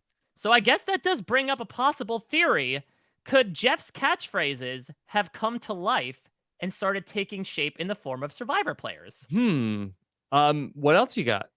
Well, I think like, I don't know. Now we could talk about like past players. Like, sorry for you is a little Russell Hansey to me, right? With that sarcasm, like, oh, I'm so sorry, but I'm going to have to take your flint from you. I'm trying to think about like, what are some other, at least Probstian catchphrases that he tries out. What about all the fixins? Oh, all the fixins has got to be like a Cole Metters, right? Because he was what? Gobbling everything down. Eating all the fixins. Yeah. Or according to Erica, that might have been Deshawn, considering I believe she told an anecdote online that Deshawn accidentally almost ate the decorative garnish on the chicken dinner that they had at the final 6. You can't eat that? Apparently not. The producers had to stop them. I mean, listen, I think any port in a storm, I'd eat like, the dookie that came out of a chicken if I was hungry enough. Oh my God. Listen, if I was hungry, I'd eat some dookie. Would you not? I probably not. Romeo said it perfectly. One of the quotes that's lived rent-free in my head is like, he said at the merge, like, if we just had a bag of cockroaches and doo-doo, we'd be happy. Yeah, he said.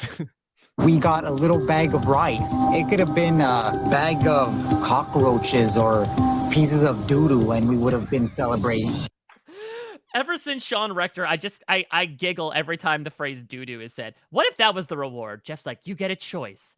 You can choose between life, cockroaches by the dozen, or death and waste in the form of a pile of doo-doo. Are the cockroaches alive? I would assume so. Live cockroaches or doo-doo? That's where we're at?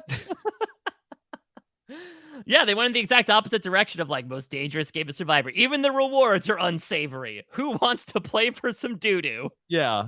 Doo-doo or die-die.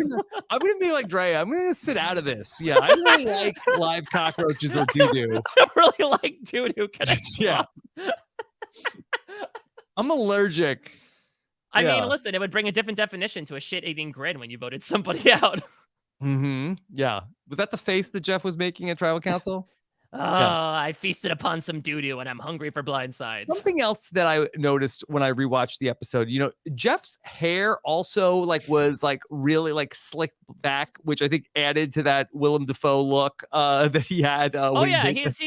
He's Jeff Lightning. I love it. Yeah, was that a new look for Jeff, or was it because of the rain? But the thing that was interesting was that why was Jeff's head wet, but his shirt was completely dry? And do they keep a backup uniform at Tribal Council for Jeff? Did he get wet on the way to tribal council and then had like a backup dry shirt? No, he has a cape. He has a cape like the Phantom of the Opera that he's. I know it's been a while since you've been to tribal council, Rob, but I've had the luxury of doing it. But he does swing in through a rope, and he does brandish his cape like Zorro, and he says, "Let's get this shiznit started," every single time. And then he sits down and undoes it like a barber's cape, and that's why his head was wet, but the rest of him was bone dry. It's been so long since I've been out there. I don't know all of the little production secrets. Yeah, he's added a little bit more pomp and circumstance to it, right? He says tribal council is theater, so might as well make it opera. But yeah, let's talk about this new lurk on Jeff Probst, the hair, because like I love me some Jeff Lightning. I wonder if maybe he was thinking about like auto bodies when he was creating this season, right? Like, we got an hourglass and a do or die. Oh yeah, like he's explaining all the twists he's gonna throw in, like it's some sort of hot rod. Wow. Just one breath, and I felt about 3 different emotions coming out of you of confusion and like a little bit of disgust and a little bit of like... No disgust. No, I'm confused, but not with you. I just like I really this is wild. I was trying to bring up a picture of Jeff to comment on from this tribe. Like one of the most unique tribal council looks. I wonder if this should be there with like the Oakley sunglasses and the banana shirt and the and the very narrow cowboy hat. Yeah, the straw cowboy hat that he wore back during Cook Islands. Yeah, that might be the case because, like, I mean, we knew that he had a little bit of the COVID hair, but I didn't realize that he was slicking it back like he was getting ready for the sock hop. Yeah. So let me see if here's another look at Jeff here in the video version from our friends over at Reddit. Jeez, bro. He kind of listen, like I'm covering the boys as of late, so it's a little bit top of mind, but he like kind of has a Homelander look. That's a euphemism. Yeah. Yeah, where he's like he's got that like slicked back, kind of like combed over hair, but like the expression is just manic. It's almost like when Bilbo, I know that Omar said that the ring was with Gollum, but like when Bilbo Baggins in Fellowship of the Ring has that brief second, right, where like his face turns demonic of like, why shouldn't I offer them the do or die? Okay. Mike, let's go back to what we were just talking about with the decision of what Romeo was going to eat. Nick Fishman asked us a question.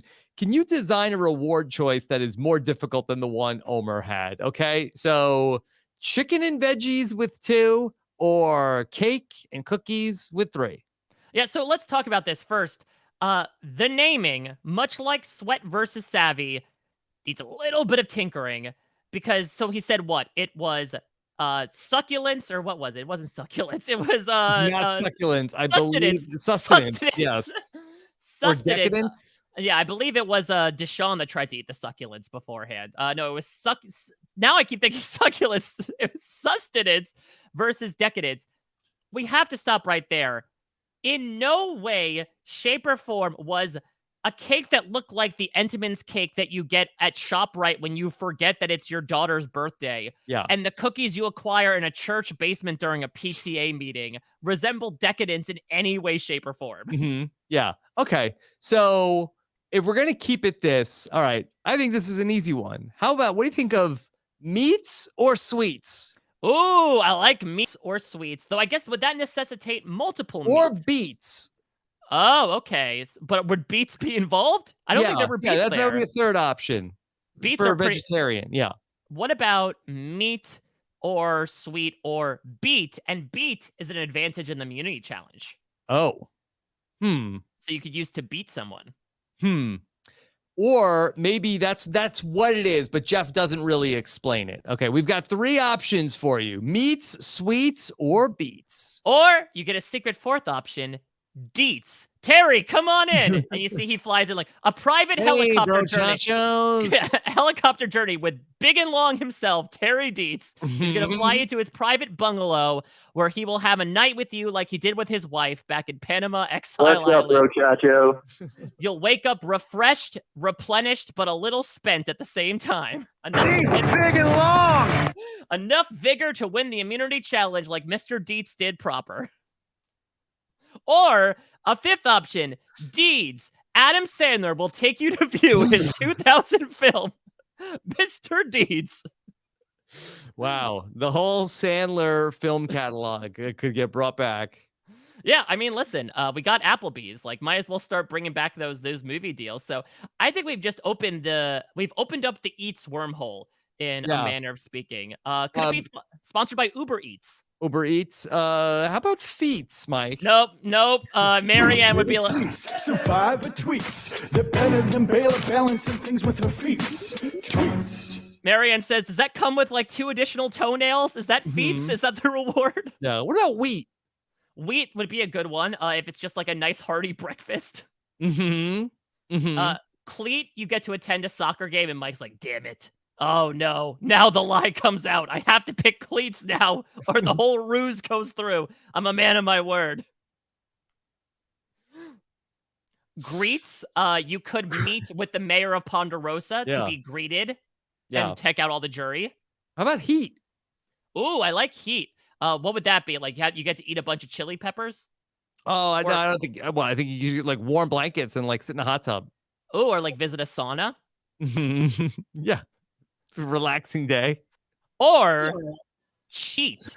You get to peek at what the puzzle is at the challenge. Oh, okay.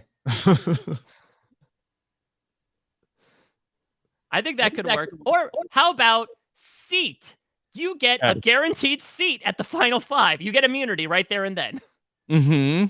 Wow. See, I think we're just like coming up with rhymes upon rhymes. Should this be a wheel of things? Yeah, the eat wheel. How about repeat? We hit the reset button and the entire challenge replays again. Wow. Or why would you? That'd be like the whammy. The whammy. Or could we do fleets? You have to run the Survivor social media account for a week. That's your reward. Wow. Okay. So yeah, I think we've improved this. I think significantly. Yeah, we've increased it 12-fold, I think, the amount of options, certainly. And then I think it finally ends with Pete, in which you get to date Pete Davidson, a one-on-one date on the island. Wow. He just shows up like, what are we doing here? Oh, Mr. D, it's great. Yeah. I love that movie. Okay. Mike, one of the things that you and I always do when we get ready for the finale is try to predict things that we will see on finale night. Now, this has gotten a little bit trickier. First off, do we want to talk about the things that we will miss? That perhaps, like, do you want to maybe just kind of like paint the word picture of what it would have been like, what we would have missed had they had the live reunion show? Yeah, so we're gonna quantize what the live reunion would have been like. Was it in LA? Yeah, let's just talk about some of the things that we are missing out on. I think for me that I feel like that Jonathan in ill-fitting street clothes, I think that would have been like a fun reveal when we go back to Jonathan, where he's in some sort of an outfit like Grant Matos at the Survivor Redemption Island reunion show. So his pants are too short, and of course he's not wearing socks with his loafers. Right. Like, does Jonathan have like a lot of like formal attire or business casual? Like, I think it would have been off-putting. No, I think if he has any sort of suit jacket, it's cut off at the arms. And so I think that's what he's wearing. Like he's some sort of wrestler from the mid-90s. Right. Blazer with no sleeves. Here comes the Beach Bums music. His diet includes 18 eggs, 9 pieces of cheese, and your ass. Yeah, like his hair would have been wild. Like, Jonathan, I think, cleaned up, I think would have been interesting to see. Yeah, he would have grabbed that ladder and smashed it over in a cage match. I think Omar would have gone from like the emu shirt to like an emu, I don't know, like emu bow Tux. tie, maybe. Or if this was Survivor 18.0, he would be dressed as the emu, of course. Come out as the emu. Yeah. I do think we missed a Zach Wurtenberger live proposal to Marianne. I don't think it would have been like, I make no illusions that they are in love. That this is like a, David Murphy, but I do think that he would go through with the bit. And I think he would get down on one knee and propose to Marianne at the finale. Especially if she wins, he'd be like, hold on, Jeff, before you read the votes, I've got something to say. You, in the back, come on down, make your way down from the nose. Oh, no, I think Jeff would be furious. You, in the back, security, escort him out of here. Get this man off. I don't even know who he is. Who are you? Get this man off the stage. He never even voted this season. I think that would be incredibly interesting. I think there would be a nice session where Drea is able to then roast. Not only she roasted everyone who came after her, but now everyone who came before her. It's a bit like at the RuPaul's Drag Race reunion where they let the queens who haven't done the reading challenge get to do it. It'd be like, Drea, tell me something about Daniel Strunk, and she'll just like go off on him for a second. Yeah. I hope we get a live reunion show again at some point.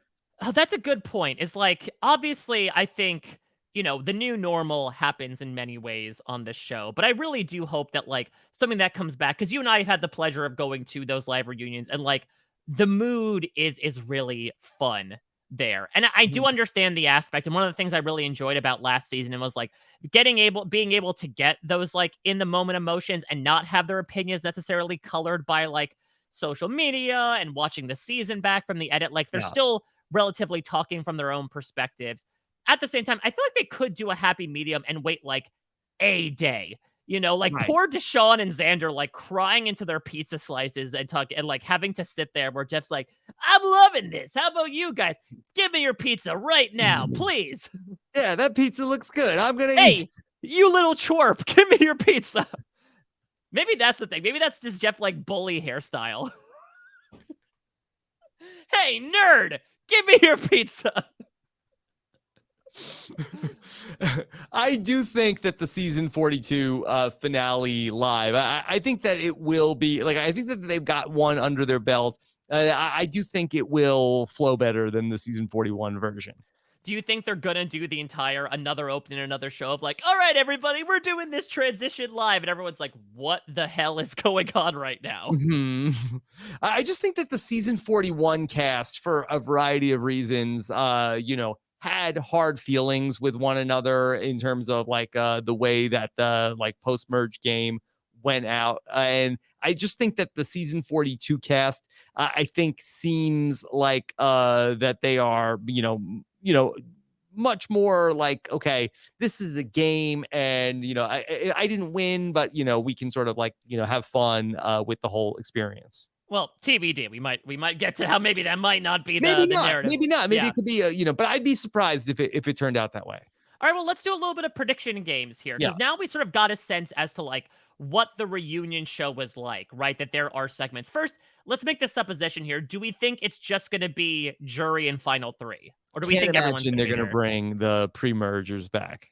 Only because, at the time, if you might remember back in May 2021, there was some stuff revolving around like Fiji temporarily shutting down its airspace. Like I remember there were some rumors that they like just got the 42ers in there in time. It took a little bit of like wiggle room to get the 41 people out of there. So there's a chance they might have just kept the pre-merge people there. But okay, so it's possible, but first of all, was Jackson kept there, or did they send I guess you think that like all right, let's bring in, here comes Jackson, Mariah, Jenny, who else? Swati and Daniel and the BFJA herself. Get your BFGA in that seat, Lydia. Daniel and Lydia, like they had like bigger stories in the season, bigger, fatter, juicier stories in the season, but I can't imagine that they would bring.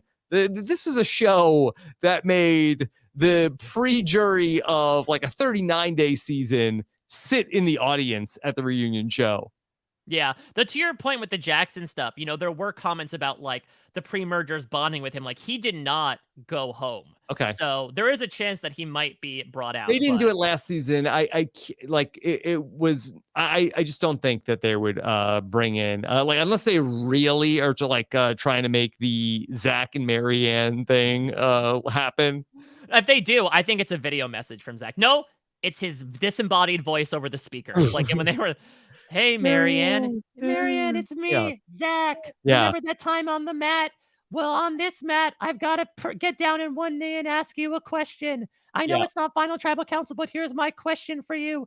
Will you Marianne me?" Mm-hmm. Yeah. Now, I mean, don't forget that, Marianne, once upon a time talked about how that, she envisioned how her finale would go. Oh. Right? Yeah.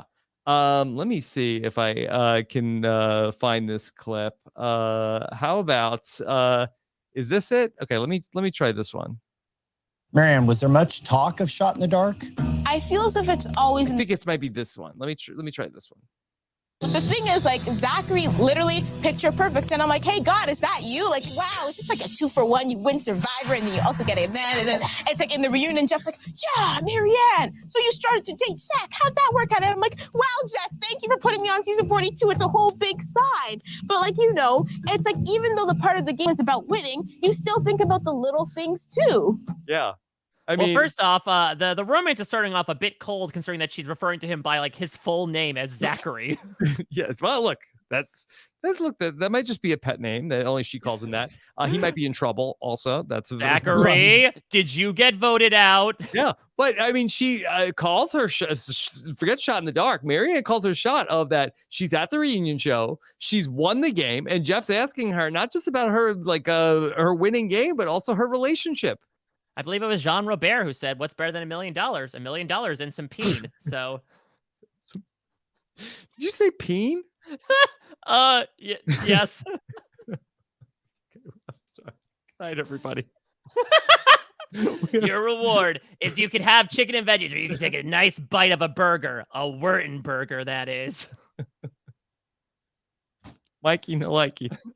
Decadence or decadence? Oh no.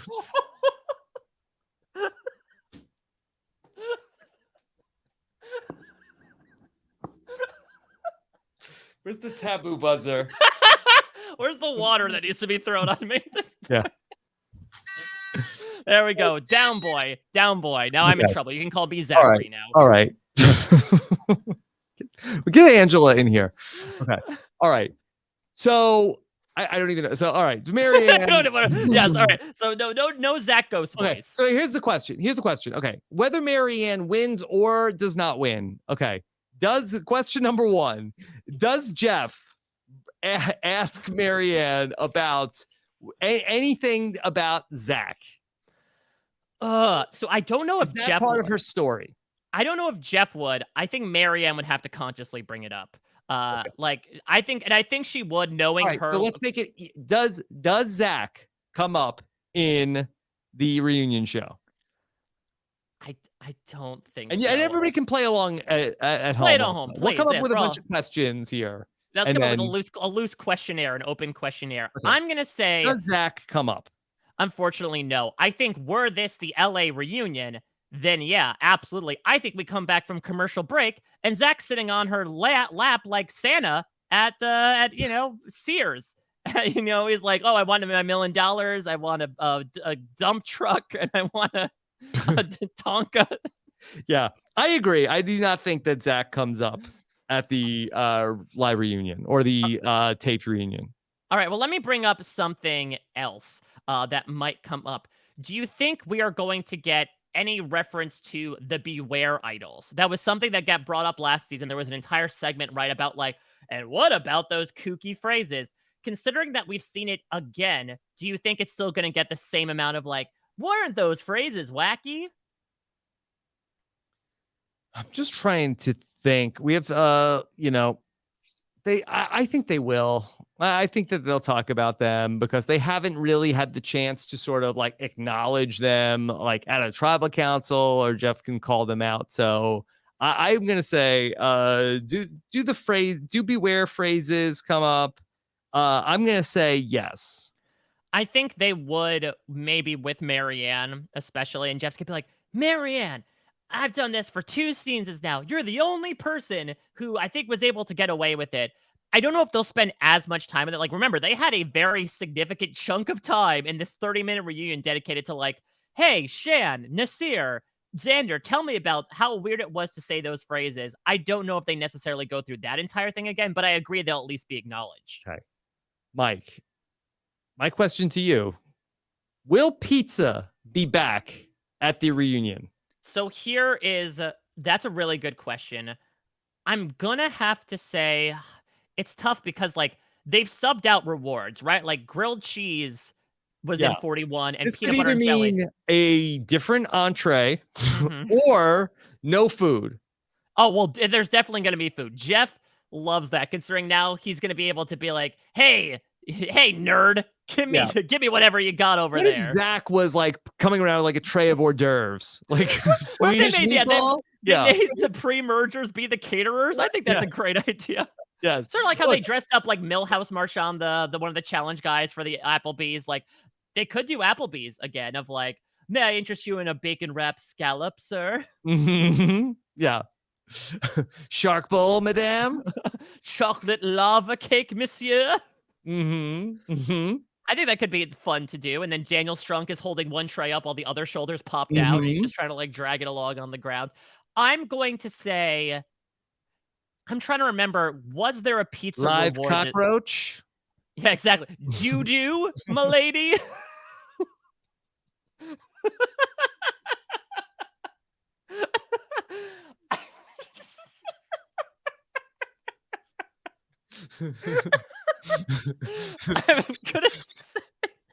I'm gonna say, we haven't had a pizza reward, right? Or have we this season? That they did have pizza. That was at the sanctuary. Yeah, so then probably not, because I don't think they had pizza in 41. They did have it at the sanctuary. Both seasons had pizza at the sanctuary. Okay, then that's the case. Then yeah, then I think we do repeat pizza. I mean, listen, Stu's got a thing. You can't deviate from Stu's menu. Stu's really good at pizza, and maybe not much else. If Stu's not making pizza, Stu doesn't know what Stu's doing with Stu's life. Okay, all right, Mike. What else should we put on the quiz? Right now, we've answered the same for all 3 questions. All right, well, let's bring up something else here. Will everybody talk at the reunion? Will everybody talk? I'm trying to remember if everybody did talk at the last one. I think with only 12 people at the merge. Let me amend it. Actually, will everybody get a question? Because I will say, so last time everybody did talk, but it was like Tiffany got asked about the night sneak. Heather, I think, said something but didn't get a question directed to her. Okay. Will everybody get a question? I think they will. What about if we ask it? Who is most likely to not get a question? Okay, then my money would probably be between, I would say either Roxroy or Chanel. I think would probably be there. I think you could look at like all of the final 8, especially like Romeo might be the lowest on the poll there, but I think if he makes the final 3, I think he's getting some sort of question. So I kind of have to look to everybody else. And when you have Chanel, Roxroy, and Tori, and I feel like Tori had enough of an impact. She was both the cockroach and the doo-doo this season, and being able to skirt disaster multiple times, that like, I think that would garner a question from Jeff, where I feel like Roxroy and Chanel, especially maybe the way, like if the questions are as like advantage heavy as they were previously, if I had to distill down onto one name, I'd say Chanel. Because I think there might be a decent chance that Roxroy gets the like, and Roxroy, you had that time on Exile, and then maybe he was the hourglass person. Jeff loved Roxroy. I think Roxroy is definitely getting some question there. So Chanel, I think is a good call, just to be contrarian. I think Romeo is good too, but I think Romeo ends up in the final 3. So I think that by default, if he ends up being the person who loses in the final 4 fire making, I think that there's a decent chance, but I'm going to say Tori. Maybe Jeff doesn't have anything to ask Tori about. Tori, potatoes have skin. And then it's like, oh my God, now it all makes sense why they see her with that. Do you think potato skins will be the hors d'oeuvre that gets passed around? Yeah, it's just like a Sunday football tailgating of like, all right, we got pizza bagels in the oven. It's not pizza, but it's close enough. Mike, typically we see a teaser for the upcoming season of Survivor. Survivor 43, I believe, is filming as we speak. Do you think that we will see any sort of a tease for Survivor 43 coming this fall to CBS? I am going to say yes, but it's going to be incredibly vague.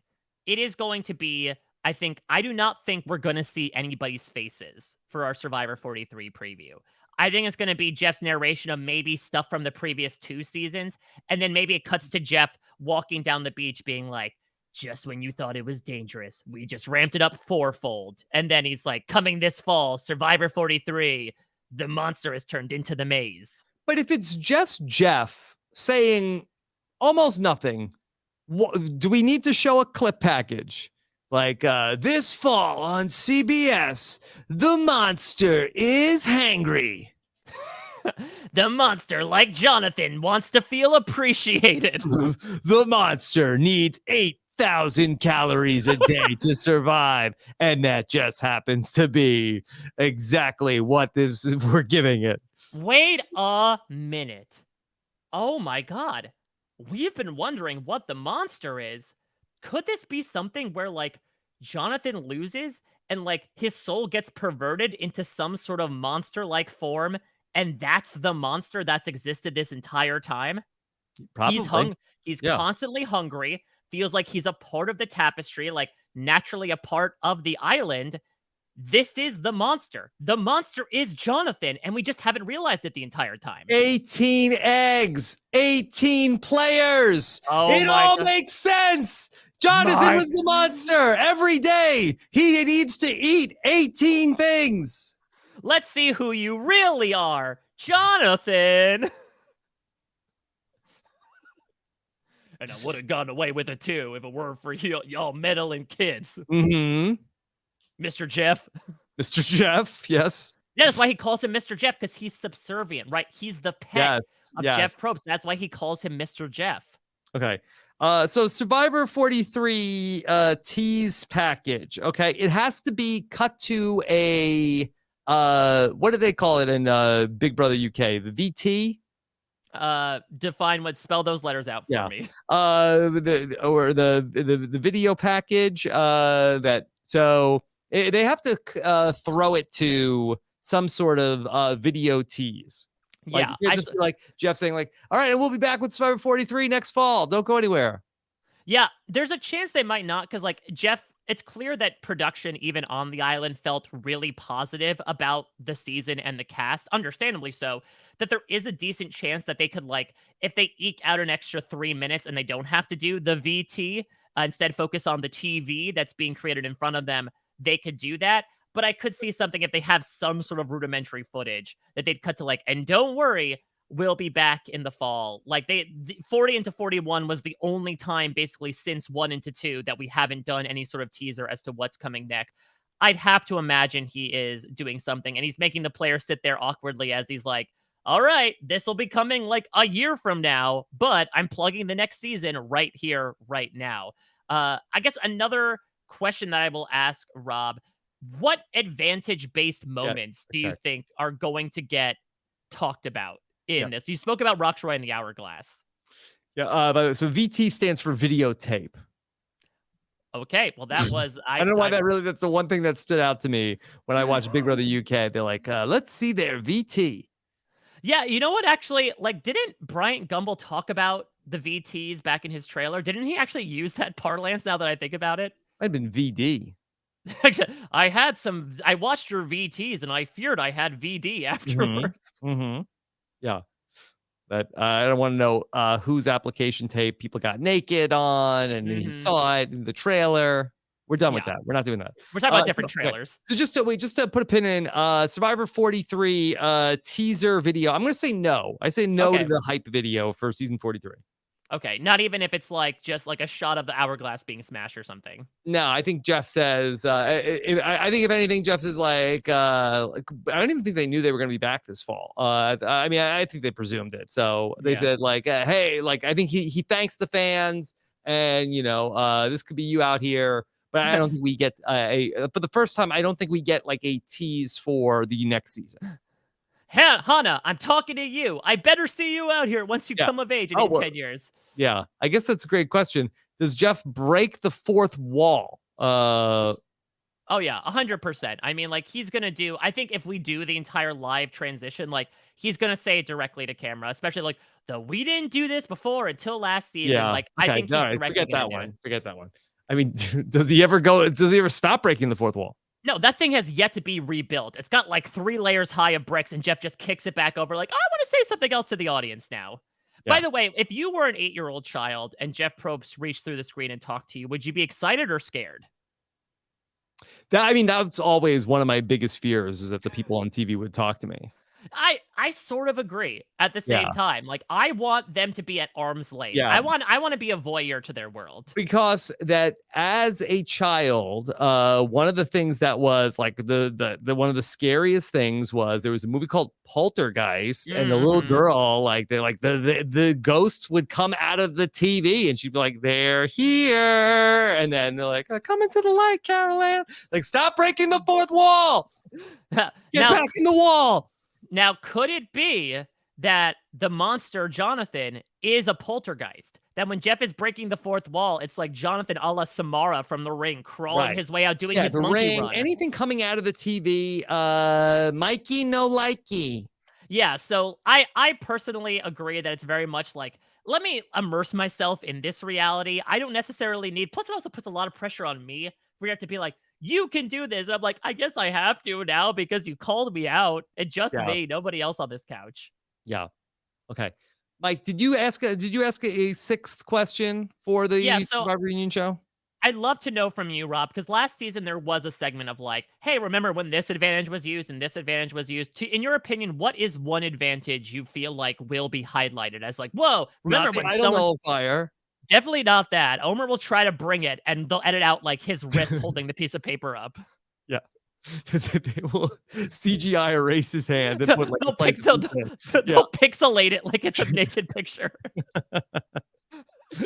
Well, I mean, I think they'll do a segment on the amulets. Like, okay, one of the advantages you may not have known about. Like, I could see Jeff like totally getting into the amulet. I'll throw out one for knowledge is power. I think as Omar vocalized this past episode, that was a big moment. One of the biggest moments this season.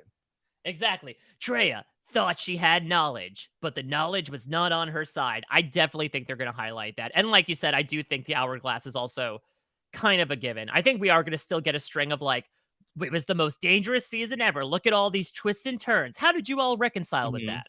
Yeah. So, do you want to put that as a question? Because I think we're going to hit all of those. Yeah, I think like we'll pick one twist that will be talked about at the reunion. I think maybe it's not a yes or no question though. To your point. Could we narrow it down and make it a more specific question? Like will the do or die? No.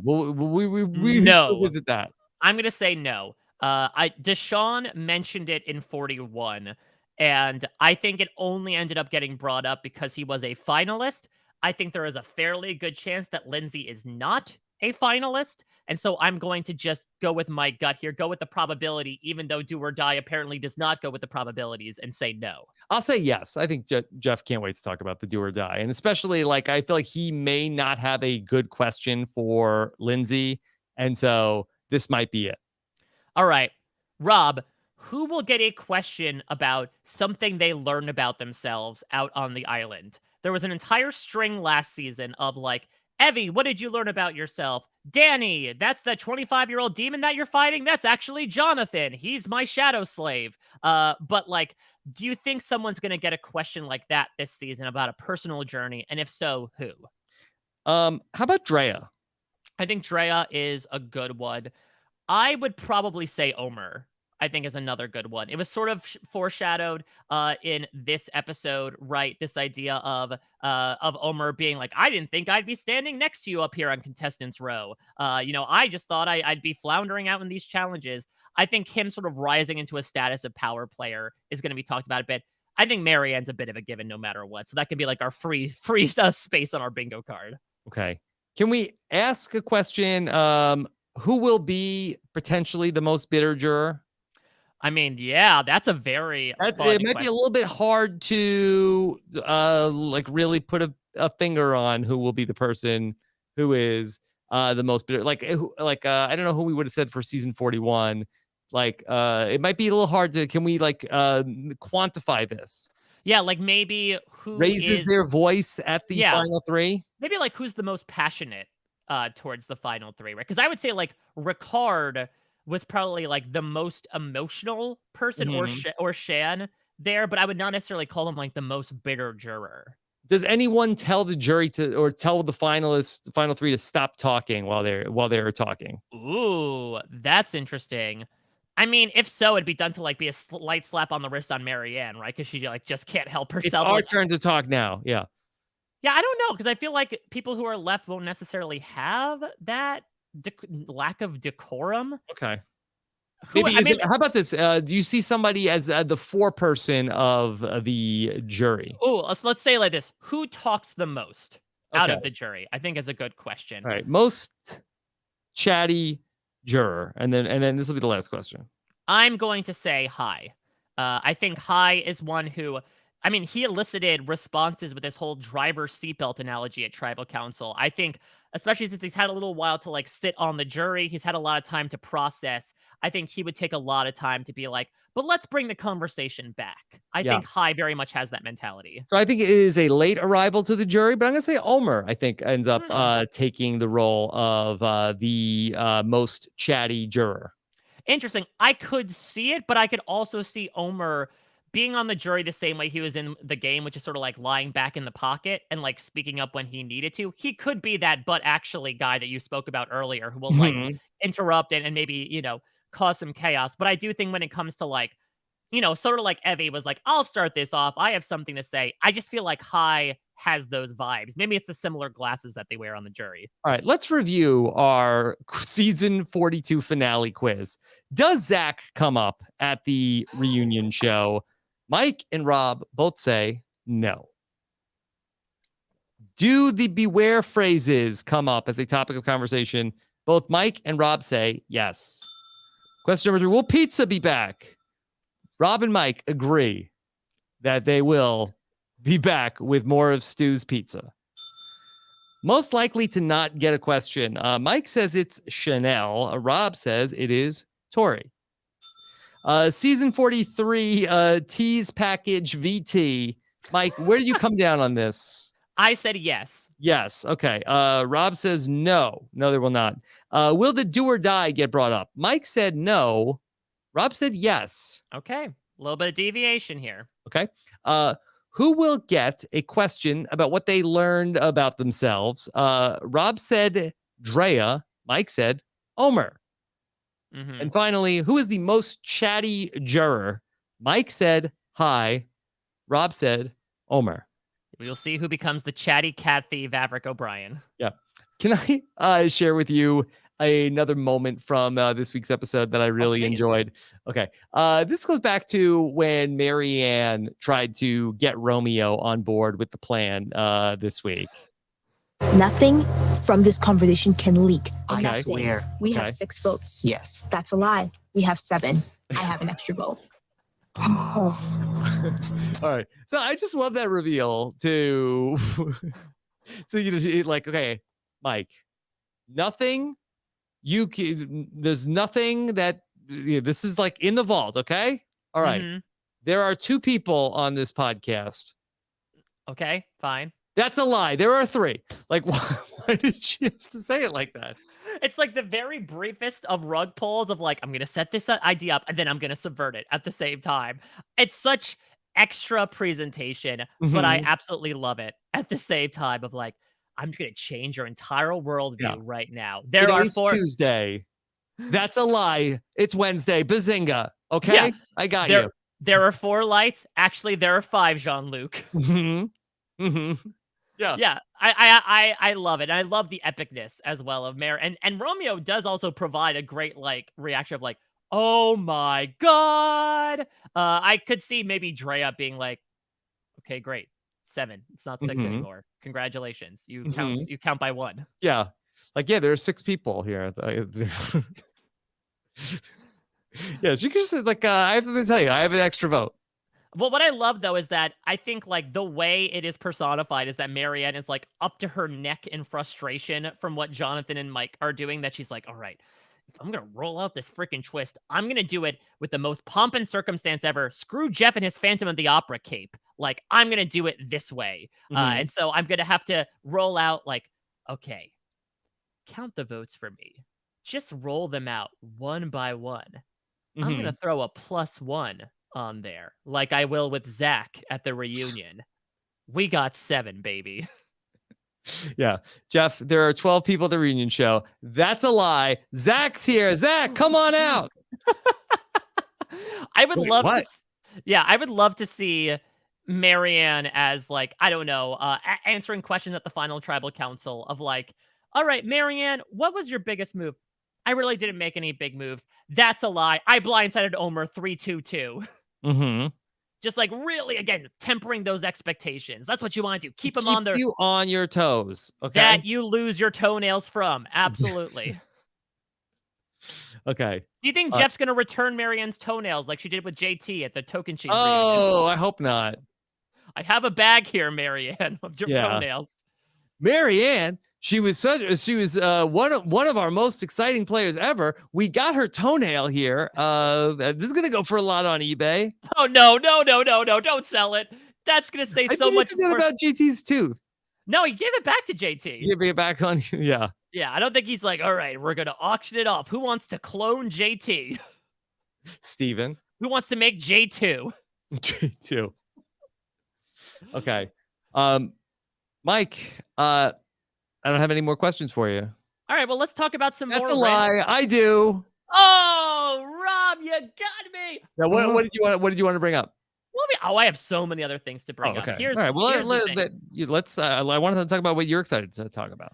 Well, I mean, let's talk about Marianne here as we sort of come back to the lady of the hour. I mean, what she did was so much fun. I mean, I have not seen a final 6 vote, and specifically like a penultimate vote like this magnetic since back during Survivor Panama with Cerise 3-2-1. It was just so much fun. I love the weaponization. This idea of like, F these guys, I'm going to go do my own thing. Let me pick up all these pieces in the form of Romeo. But what I really enjoy about it, and what was sort of, again, foreshadowing this brilliant storytelling, back during the, oh man, I can't stay on these girls montage back in the pre-merge, was Jonathan like listening in on Lindsay and Marianne talking about Mario Kart. Yeah. Right? And I think Marianne's game has been to just hang in the middle of the pack, put up a nice, swerving route, and then she grabs this blue shell, hangs onto it for a while, and just when Omar's sneaking out into the lead, shells, baby, sends him sprawling, and she surges ahead. Now, what does the blue shell do? The blue shell automatically targets the person in first place. Person in front, yeah. Yeah. See, the red shell targets the person in front. I thought you were going to say, I thought you were going to bring it back to the logo of Survivor 41. I thought that she was going to do that. She does the lightning bolt and she makes everybody mini and she then drives all over them to get to the end where she becomes the giant. And as you said, that the each logo is actually predicting what's going to happen in the season after. Exactly. That's the reason why that person's able to hold the torch above water, is because they are physically a giant and they're standing at the bottom of the ocean right there. But I do love that idea of like, that has sort of been what this season has been in particular. I know that you talked about this at the very beginning about like the comparison between Mario Kart and Mario Party, but this season I think has more so felt like a race. And I know that High has compared it to like blindfolded runners, right? But like this has felt a lot like changing leads, more so than I think a lot of other Survivor seasons. And there's been a lot of questions as to like, why has Marianne's stock risen so much? But I think to the point that we made before, and it has been proven in Survivor history, there is The only stock that's rising. Yeah, exactly. The Dow Jones is, maybe going the way of Romeo, unfortunately. Mhm. But I think what's so interesting is that when it comes to the game of Survivor, like sometimes all you need to do is take down the biggest threat. Yeah. And that is something you could very easily hold under your belt. Like, let me go into a bit of Survivor South Africa spoilers. So tune out for the next like couple of minutes if you don't want to hear spoilers for this most recent season of Survivor South Africa. But there was a contestant who actually is kind of like comparable to Jonathan, actually. He was big, he was strong. He actually, much like Jonathan, saved several of his tribe members during a water-based challenge single-handedly. He was a provider around camp, and he ends up making it to the final 3, and he loses.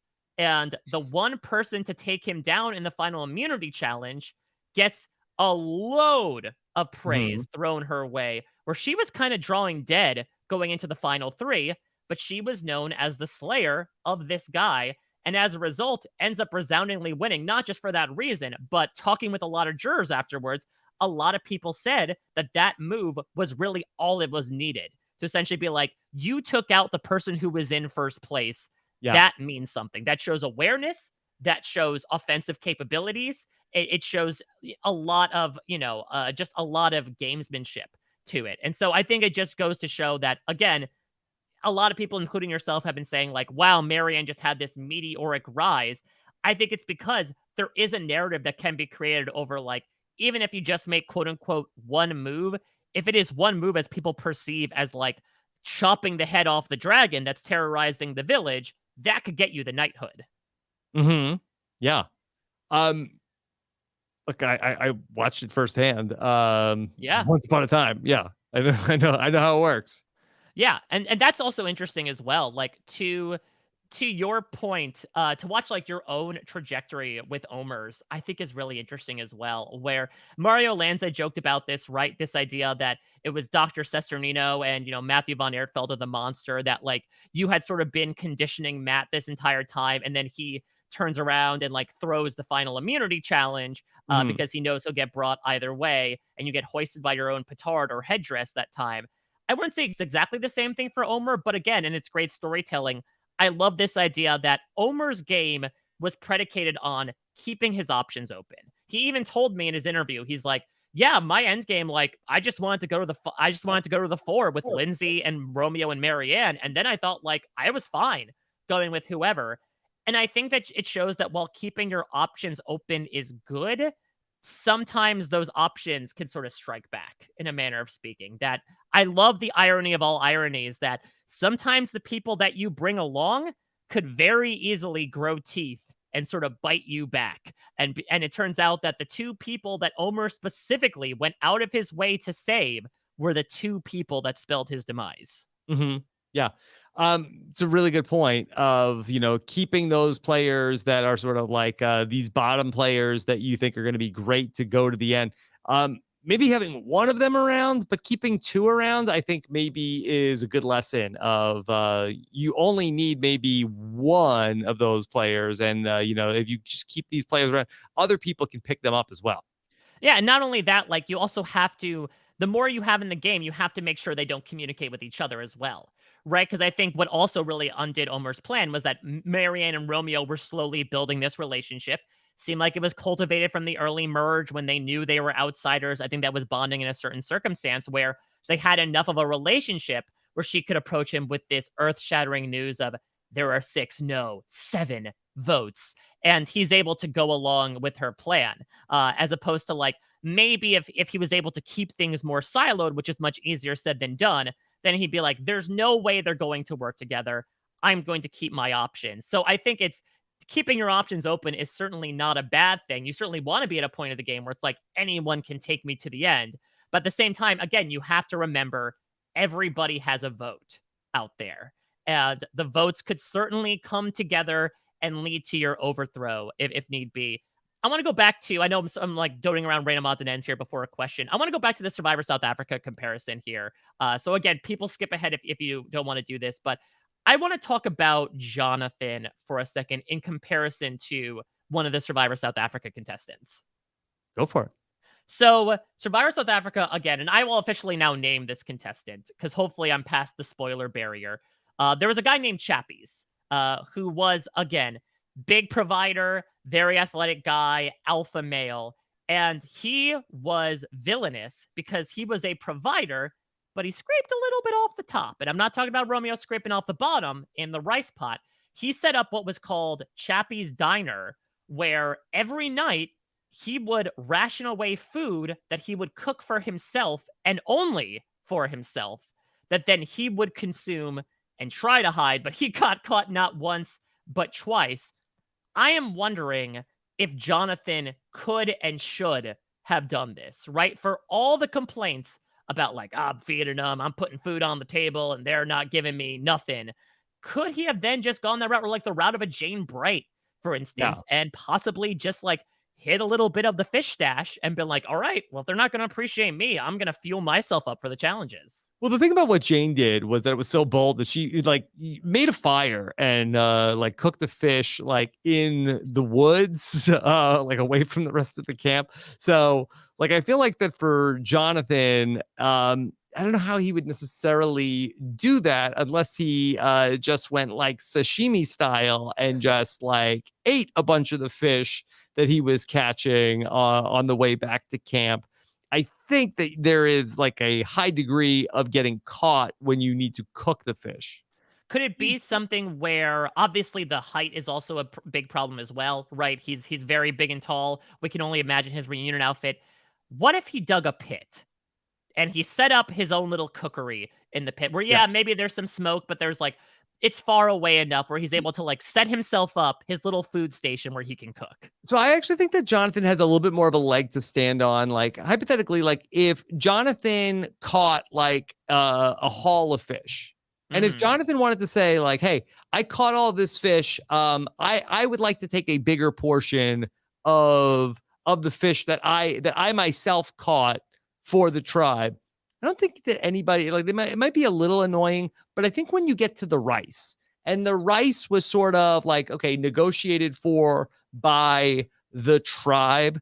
Like, I just don't see, I certainly feel like that the tribe feels like, okay, well, every member of the tribe gets like one, whatever, if of the number of people there. And I don't care how big you are, Jonathan, Romeo, you get the same portion of the tribe's rice. But where Jonathan, if he is actually providing the fish, I could see where you know, Jonathan could make the case where let me have my own fish. He can make the case, but I do not think it would go over well because this is an odd comparison to me, but it goes back to the stuff that happened with Sydney in Survivor Guatemala, where I think what happens with that is that people put themselves in his shoes and they're like, well, there's no way that I personally would have done that. Therefore, like, Jonathan, you did not do a good thing. Where I agree. I think from Jonathan's worldview, he'd be able to be like, well, I brought it in. I should get my own fair share of the fish. I think that there would certainly be people that are more altruistic and be like, but if I was in that position, I would still want to eat the same amount. So it's Jonathan, you're acting selfish. I don't know. I think a car in Cindy is a little bit different. Like, I feel like that when I was on Survivor and like Matt would go out and fish, or like Matt and Bush, like if like, like Matt came out and like, okay, everybody has a fish tonight, but I'm going to have two. I think that everybody would be like, whatever. Does that depend on the person, though? Because I think Mateo and Jonathan are kind of like two different people, maybe in the way that they express themselves, very much so. You know, I just feel like that if somebody is actually like bringing the thing in, like, I think it's just a different story of like than the tribe's food. Like, I don't think that the tribe's food should be divvied up based on like caloric needs. But if he himself is bringing home the thing that is being divvied up, then like I feel like that it would be fair to, especially since he is like, hey, fuel me up, I'll get more. Finder's fee is essentially what you're talking about. Yeah. Essentially, like, Chanel's the recruiter, but Jonathan's the recruiter of fish.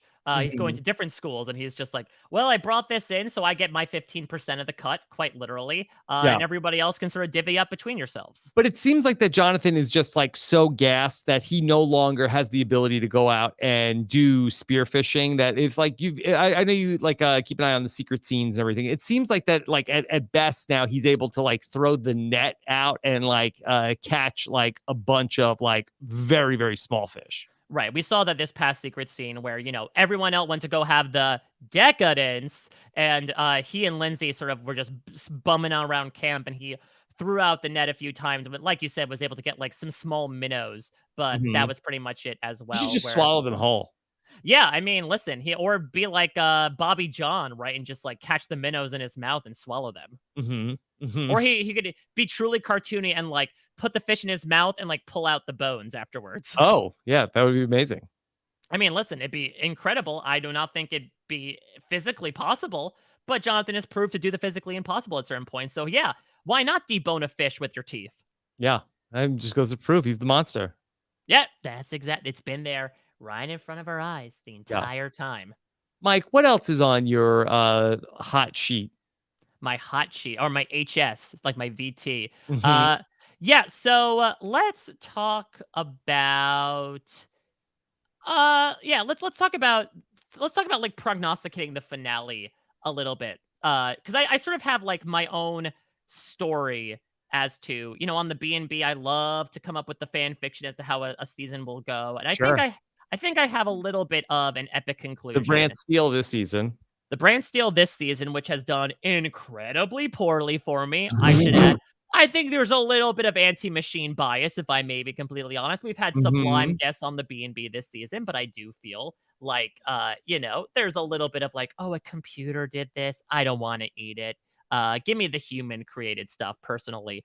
But I do want to sort of look ahead to what we're expecting in this season finale. Because again, like we said, the ladder is still constructed, but I would say fairly shaky. It's like Tony's ladder in Winners at War. Okay. All right. So how do you see it next, Mike? All right.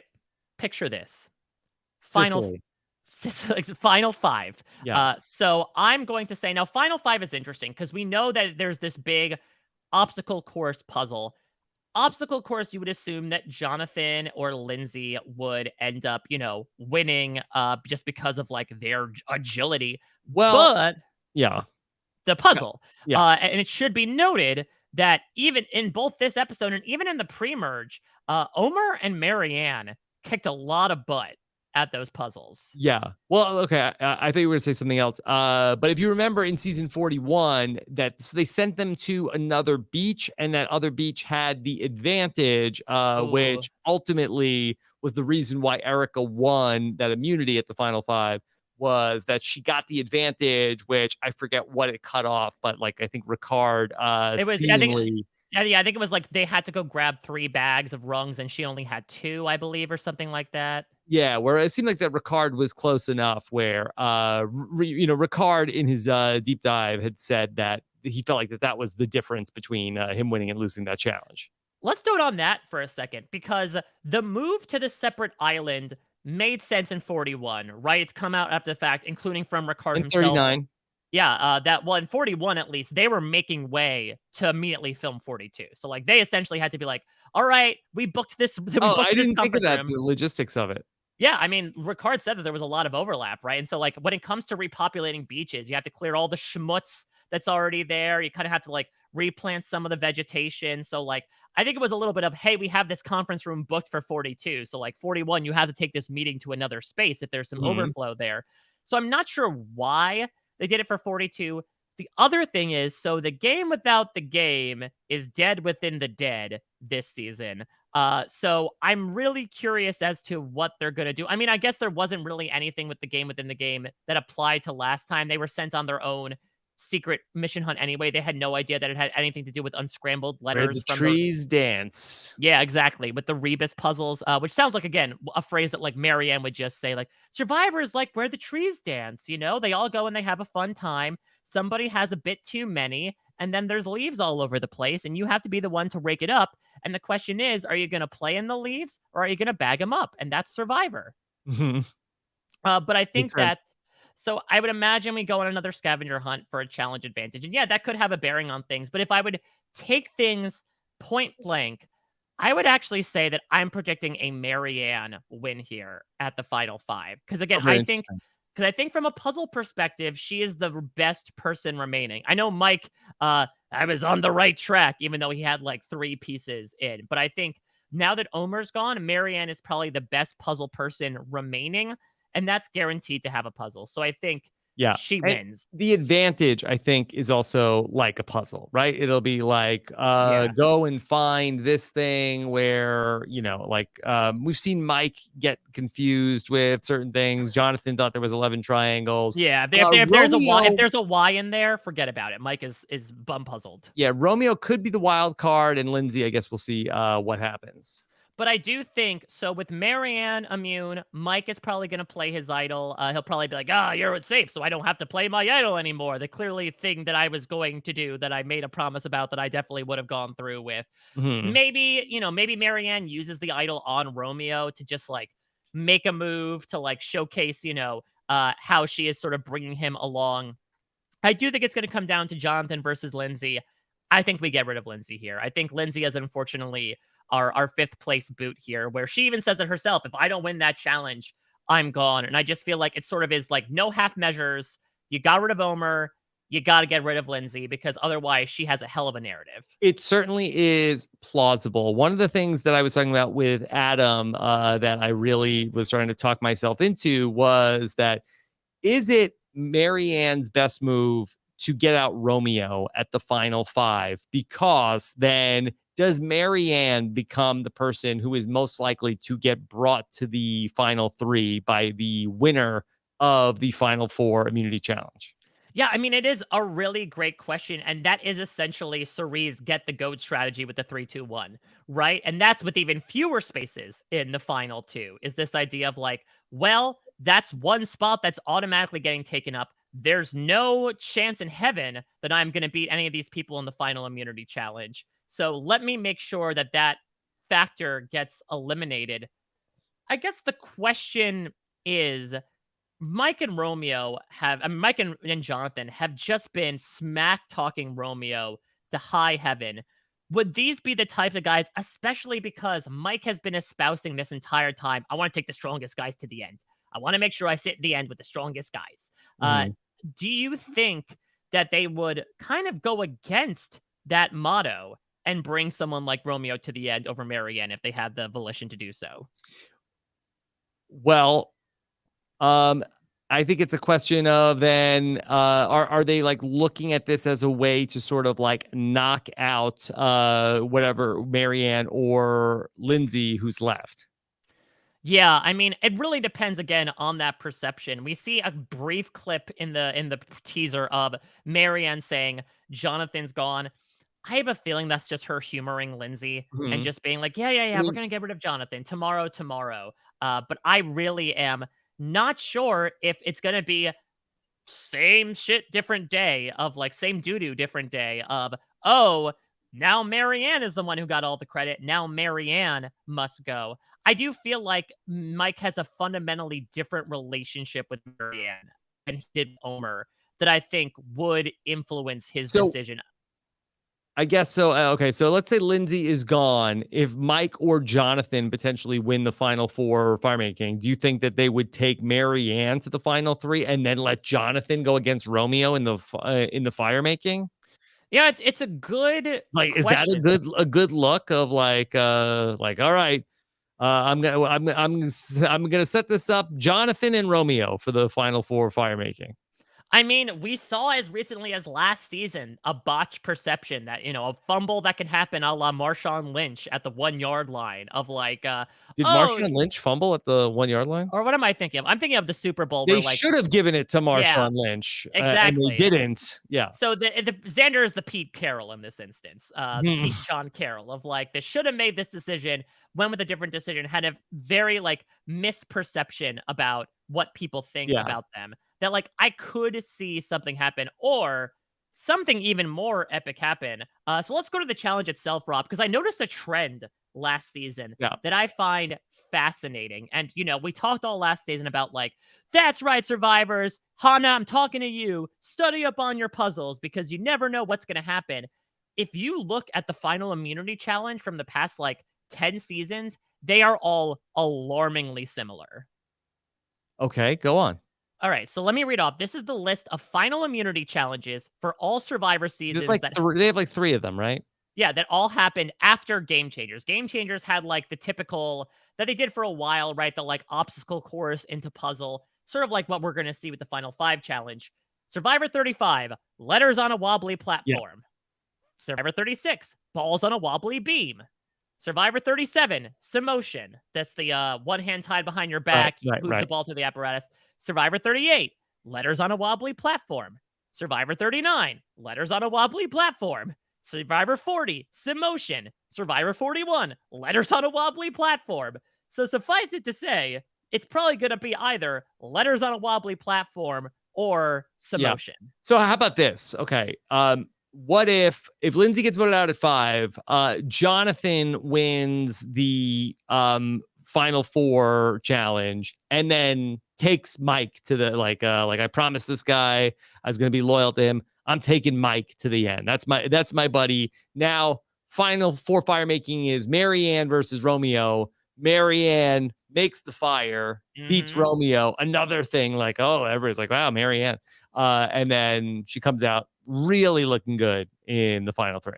And I think Jonathan would be anticipating that, which is why I predict a wild move here, Rob. I know you decried it, but I'm seeing it in my mind's eye, and this might be the incident that causes Jonathan to sink into the earth and become that monstery morass.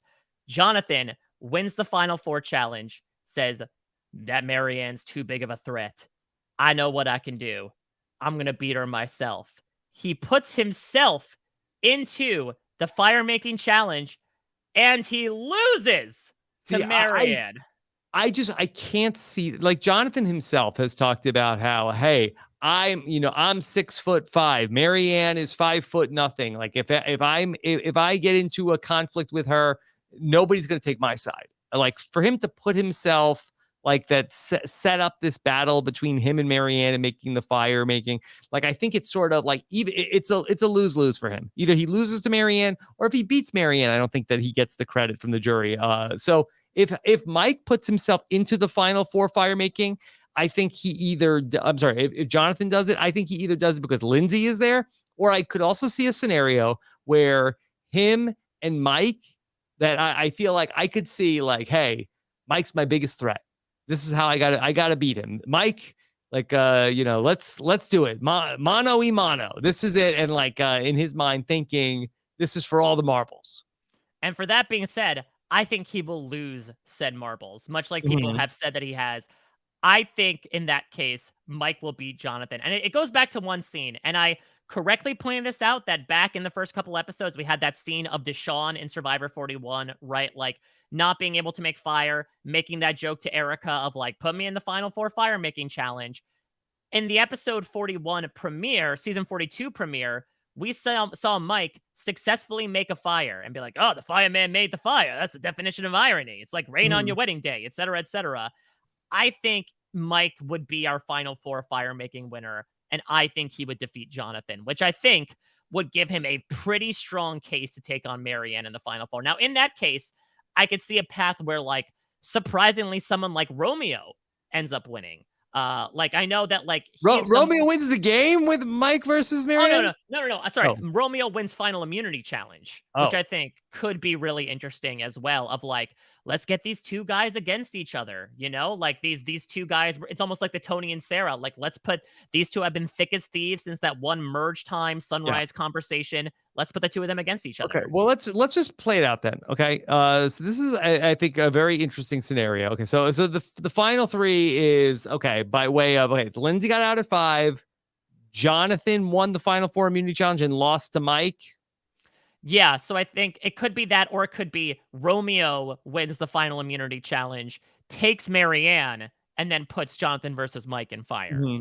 Could it also be Marianne wins Final 4 immunity and takes Romeo? That could be the case. For whatever reason, though, like, I'm just imagining Mike and Jonathan are in the fire making. I mean, listen, it's balance. Romeo is used to dealing with people on the reg who like have to walk in heels where balance is key. Like, I think he is someone who, as long as it's not in a raging torrent ocean outside of the perfect storm, I think he might be okay in that. Okay. So, all right. So let's just go through the jury. Okay. So here we go. The jury is, okay. It's Chanel. Then it is, Roxroy. Roxroy, Tori, what? Hi, Drea, Omer, Lindsay, and now Jonathan. Mm-hmm. Okay. All right. Chanel is voting for, I would say, Mary. Yeah, this is an easy one. I don't know. There might be a chance for Romeo if she like wants to acknowledge her fellow bottom feeder, like the person that was able to scrape by. But I do not know if Romeo is able to put together. If he's just going to respond world peace to every question, a la his vocation. I'm not sure. I do not know if Romeo, unfortunately, he might get the Ryan Ulrich treatment, another skinny guy of like, Romeo, we're not going to vote for you. So like Chanel will vote for Marianne. I think so. Okay. Yeah. Roxroy. Okay, this is interesting. So we didn't see any interaction between Roxroy and Marianne in the game, although Roxroy was very moved on the night that Drea and Marianne made the stand about not wanting another black player to get voted off in a row after that we had seen Chanel and Roxroy voted off back to back. Roxroy said that he was very proud of Drea and Marianne that night. Could that be enough for him to vote for Marianne? He also spoke very fondly of Mike, but Mike did write his name down. I think this is gonna be a surprising. I'm gonna slight Marianne here. Yeah, it's a toss-up. Because I do think it's definitely a toss-up. It's a purple state, if you will, not a purple edit. Because I do think that he had a lot of kind words for, especially in Exit Press. Like he had so much admiration for what Drea and what Marianne did, and that gesture that reaches outside of the game can really ring so soundly, especially with someone like Roxroy. I think as well, if my prediction of like Mike getting called out for making these promises and constantly going back on them and saying he's a man of his word ends up coming out, that would just completely deteriorate any reason why Roxroy would vote for him, right? Like he would see a lot of kinship in Mike, and maybe he could excuse the fact of like, yeah, you wrote my name down. But if he finds out of like, I'm a man of my word, you're really not, our values don't necessarily align, why would I want to vote for you? Yeah.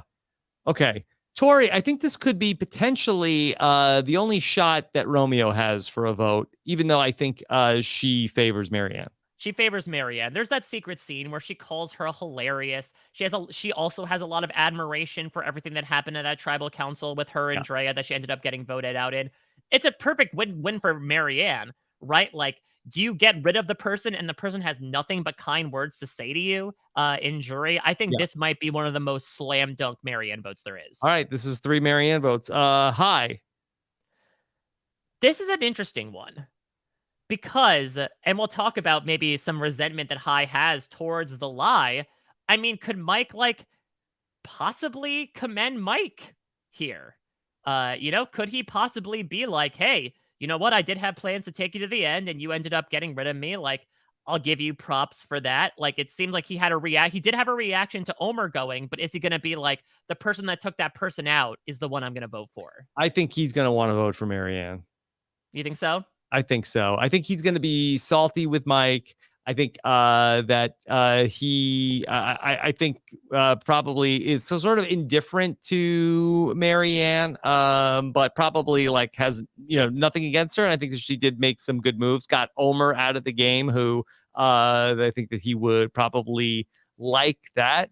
So yeah, I think that probably High maybe is like maybe soft support for Marianne, but I think that no love lost with Mike and with Romeo. Especially with Romeo. And High didn't even watch back that Romeo called him the biggest snake of Survivor 42. Yeah. Okay.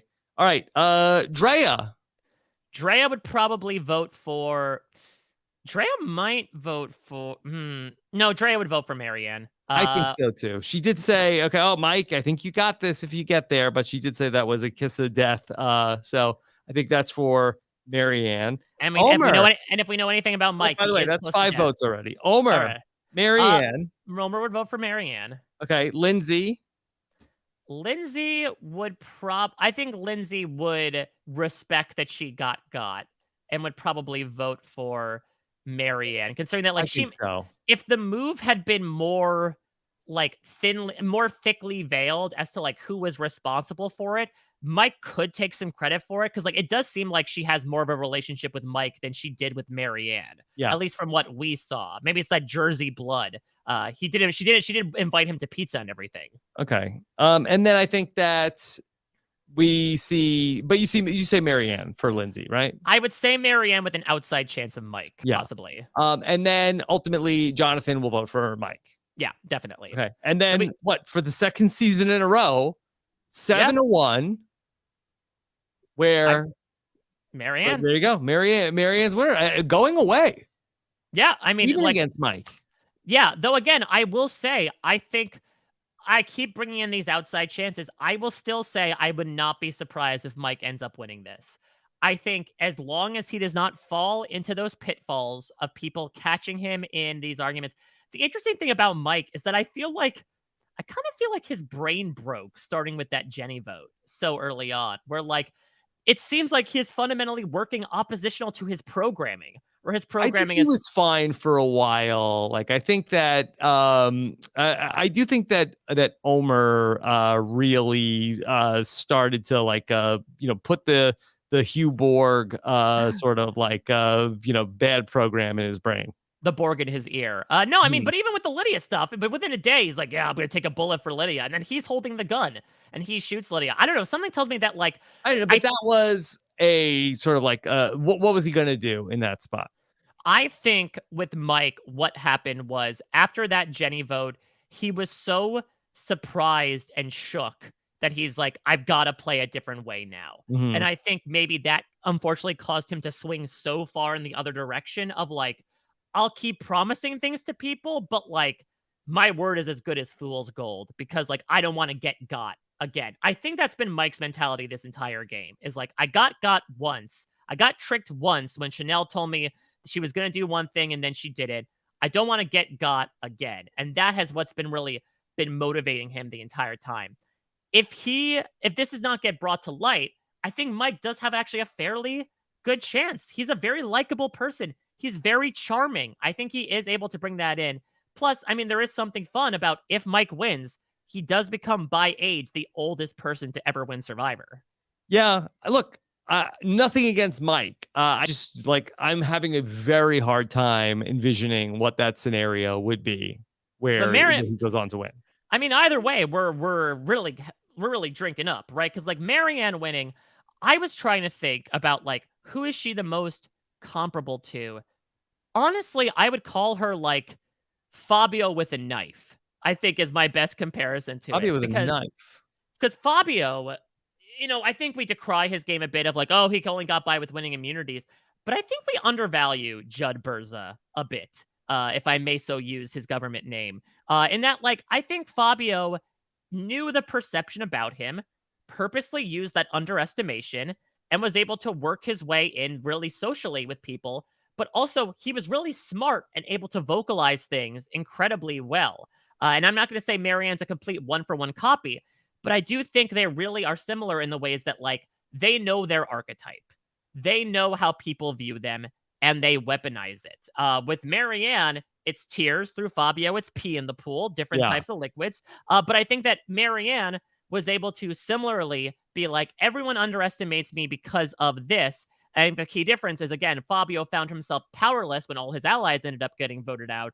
Marianne was able to actually make some traction happen rather than just benefit from one key concept of the game.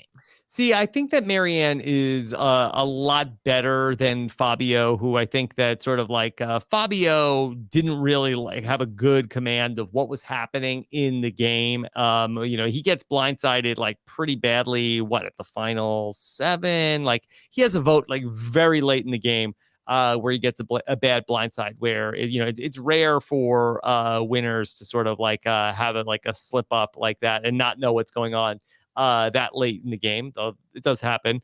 I feel like that the person I've compared her more to is Cochran, and I think that Cochran definitely was in the driver's seat more in his game than Marianne is. But I think that both of them were sort of like disregarded and sort of like thought of as like, sort of like a fun member of the tribe, not a serious like, hey, don't worry about this person. They're just there for fun. They're there for the lulls, and don't worry about them. Just like they're harmless until they're not. Cochran just sat up in his bed full of Kit Kat wrappers and is like, I just felt someone say that I was doing things for the lulls. There's a disturbance in the force.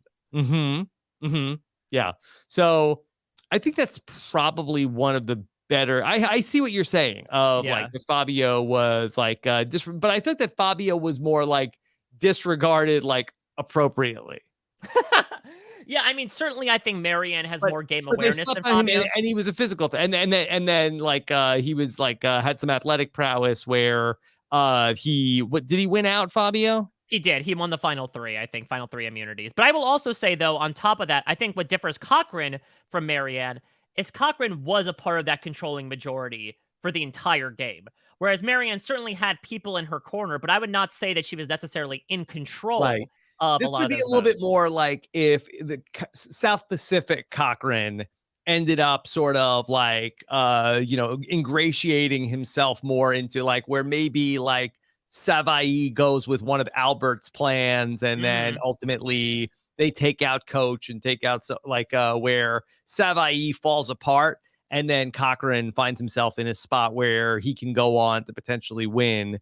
And Marianne obviously didn't screw her tribe over.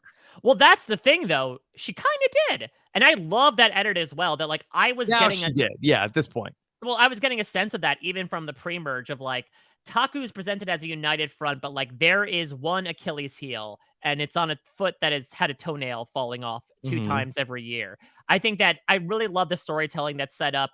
Even though the tribe kept winning, like it was clear that Marianne was kind of the Shambo there of like the weak link in the chain, someone who knew their position within that tribe and was going to be the first to flip. And it took a lot longer, to your point, than Cochran, but it also shows how like, Dan Foley once said flippers never win, and that is not completely true if our forecasts come true. Okay. Mike, what else? Let's talk about a couple of other random things. Can we talk about the sounds for a second from? Sure. Oh yes. Okay. The sounds of the challenge. Would you like? Let's start with that. Let's have Jeff go like full, the Baron von Trapp and talk about the sounds of the challenge. Okay. How about this? So we have this challenge going on. We're watching people do a puzzle, and Jeff says something odd. Sometimes it's fun to just listen to the sounds of the challenge. Now, Mike, you've talked recently about something else that Jeff said. I was listening to you on the B&B a couple of weeks ago, where you were really talking about how the survivors came to the challenge, and Jeff said, all right, I know that a lot of these challenges push you to your limits. Today, we're going to have fun. I'm still confounded by what the hell he was referring to. And even I was watching the secret scenes, and they read the tree mail, and they said, like, today is going to be fun. What the hell is everyone on? Yeah. Does Jeff not know what fun is? Do we need Keith Nail to come in with a guest lecture of what's fun? Could this be abusiism that fun refers to like, I don't know, like effing unnerving neuroses that will cause with this challenge? Yes, effing unnerving neuroses. But yeah, so Jeff says, okay, here's something that's going to be fun. Sometimes it's fun to just listen to the sounds of the challenge. Okay, I'm game. Let's listen to the sounds of the challenge. Look, and then here's the thing. This is what people have been craving, Hello, right? Challenge, my old friend. Okay. All right, here we go. Let's put the puzzle in. It's the sounds of the challenge.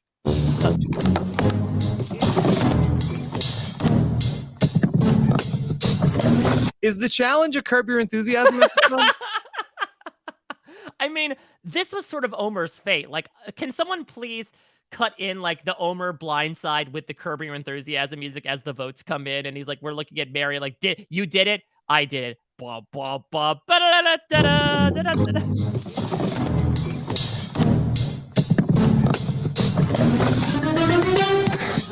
heart.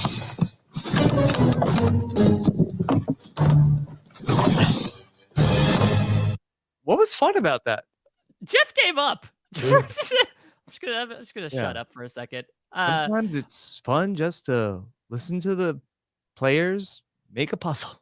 To listen to a bunch of wooden blocks slide into place like you're sitting in a dentist's office absent-mindedly.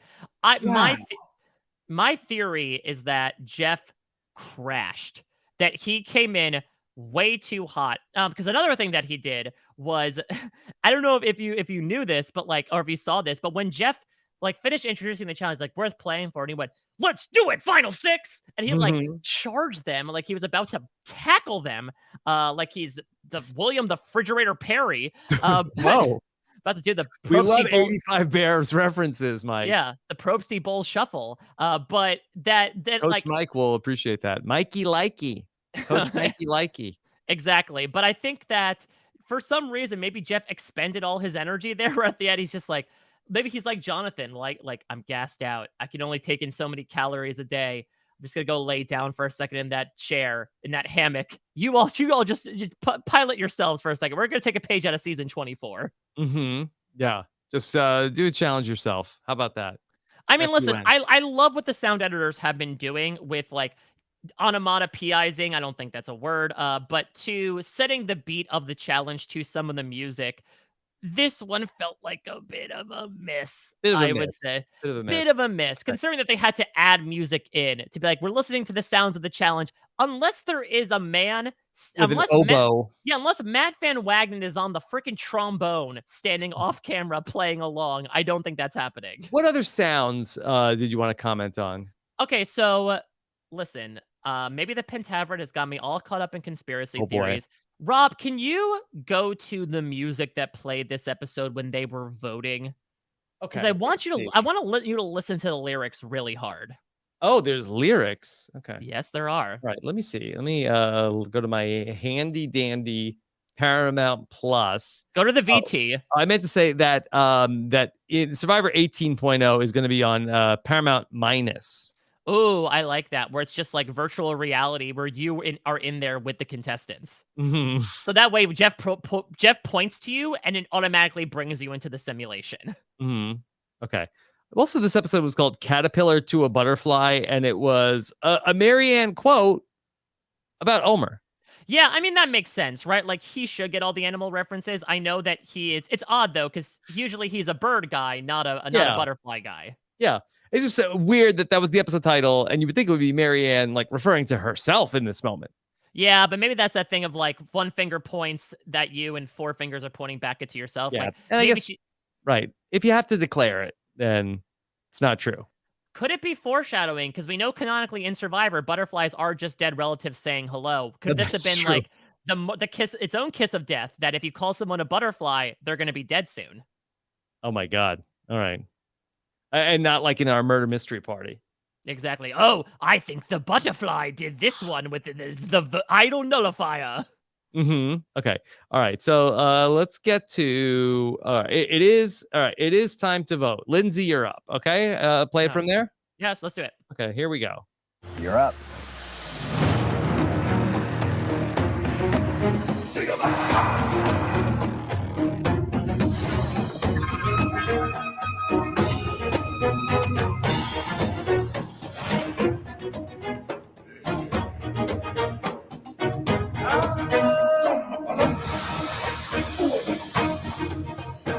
All right, you can pause it there. Yeah. So I don't know if this is like me listening to the beginning of Lion King. I'm pretty sure I heard disembodied voice and Mr. Announcer guy say, "Take a bath," and "Ooh, nice one." Let's see. Okay. Let me go back to Romeo's vote. Here, Yeah, like 20 seconds. Go back 20 seconds. Take a bath. Take a bath. Yeah.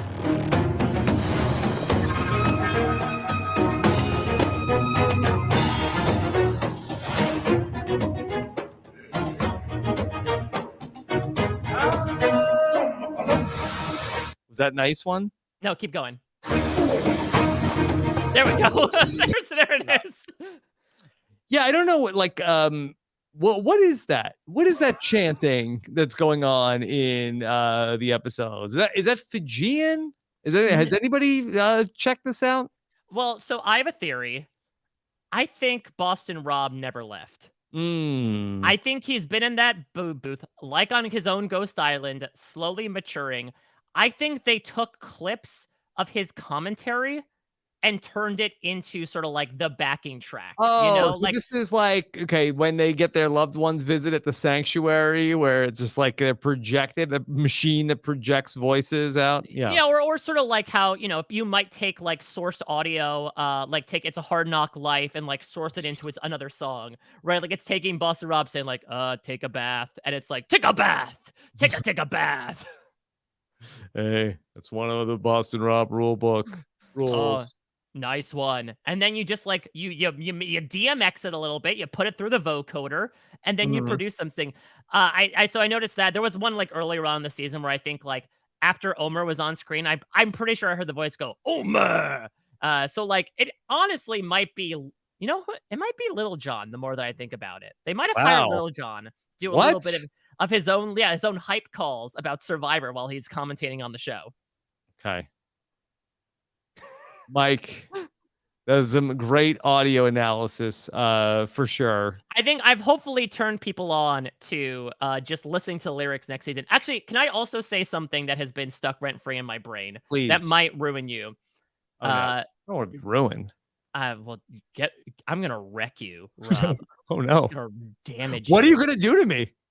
I cannot look or listen to Lindsay without thinking of Jodie Sweetin.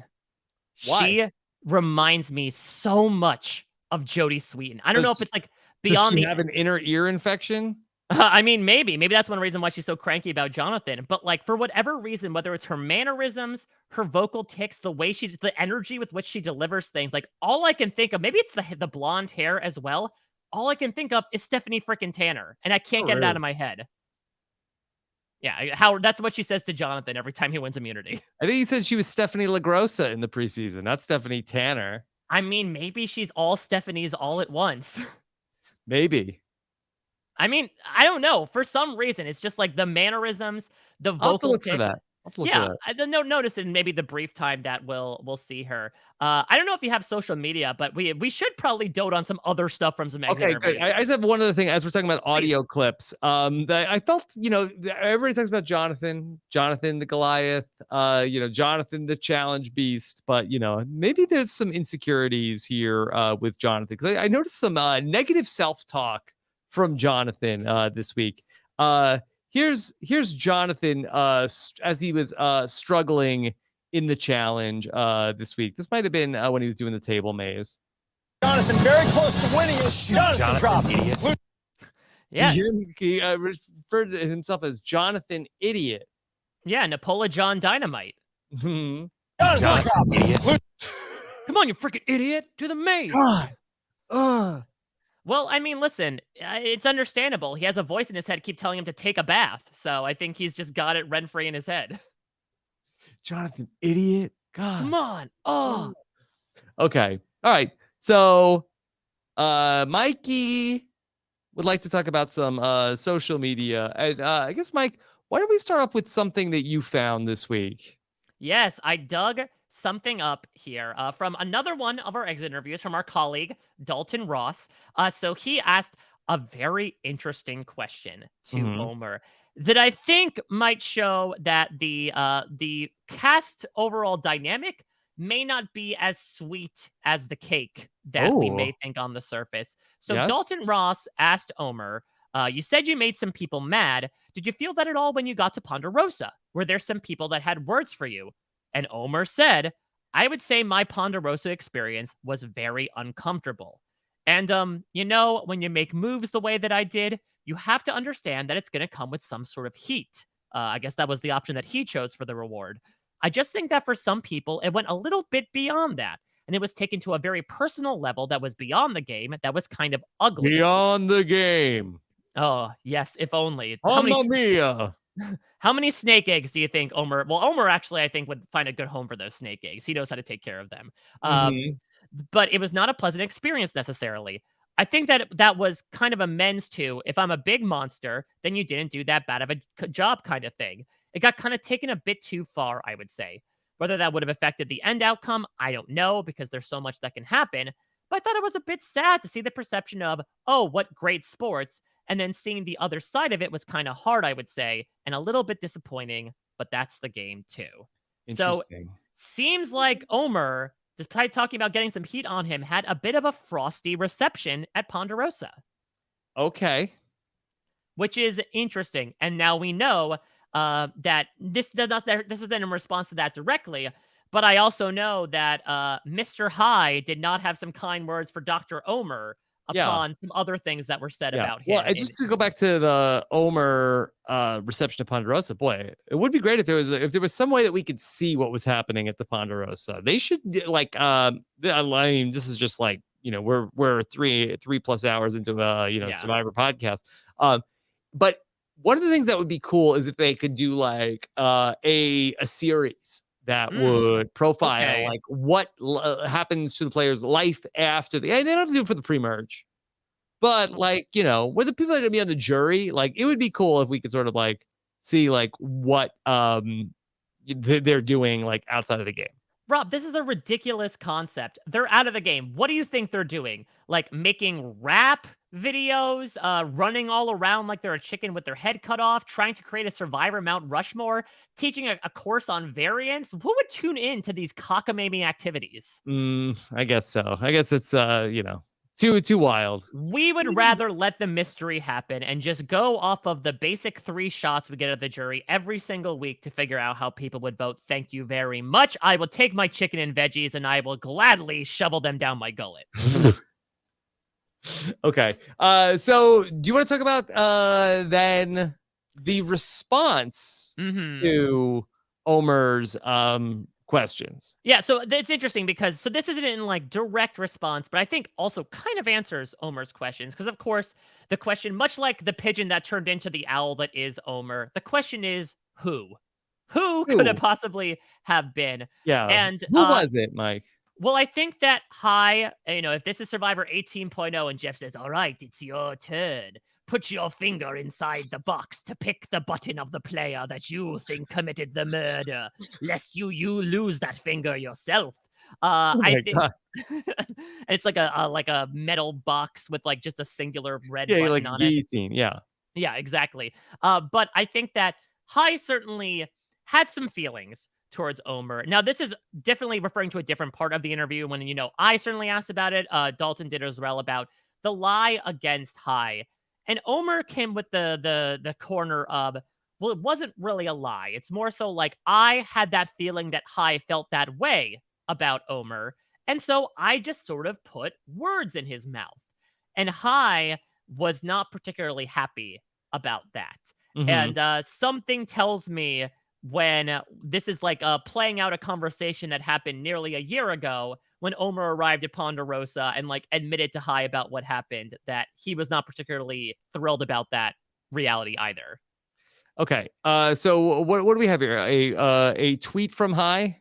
Yeah, let me actually, I will look it up. I also believe in Gordon Holmes' interview that I think he followed up on like the Ponderosa thing, and Omar like kind of confirmed that Drea in particular was someone that was probably the most miffed at what I mean, if you look on the jury, when Omar gets voted off, Drea does a fist pump. She's ecstatic that Omar got voted off. Yeah. So High tweeted, quote, "He never said it explicitly, but my biased perception of him justifies my lies about him and allows me to position my argument as factual," end quote. Sounds like quite the slippery slope there. Whatever helps people sleep at night, I guess. And he follows it up with, "My frustrations are not about the lie within the game itself.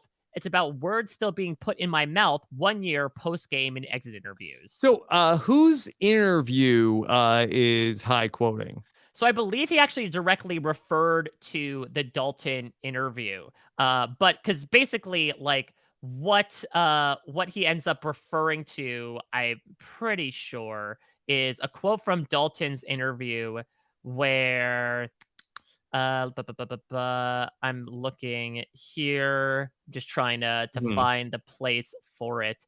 But he basically says something. You know what? Actually, I'll I'll dip into my own waters here, and I'll read a Okay. quote from my own exit interview with Omar.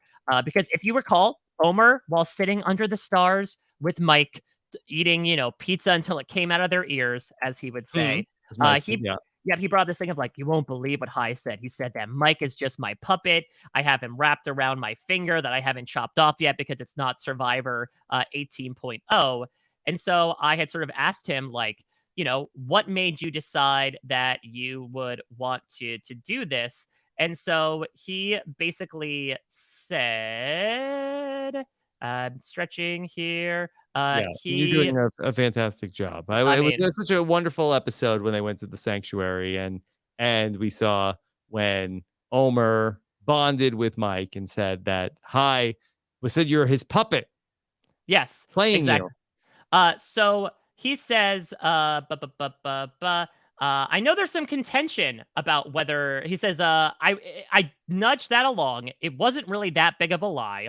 I know there's some contention about whether Hai would really say that, but my impression was he said it without saying, quote, puppet. But he did say, quote, he'll do what we say. He's with me completely. He trusts me implicitly. It was all there. Okay.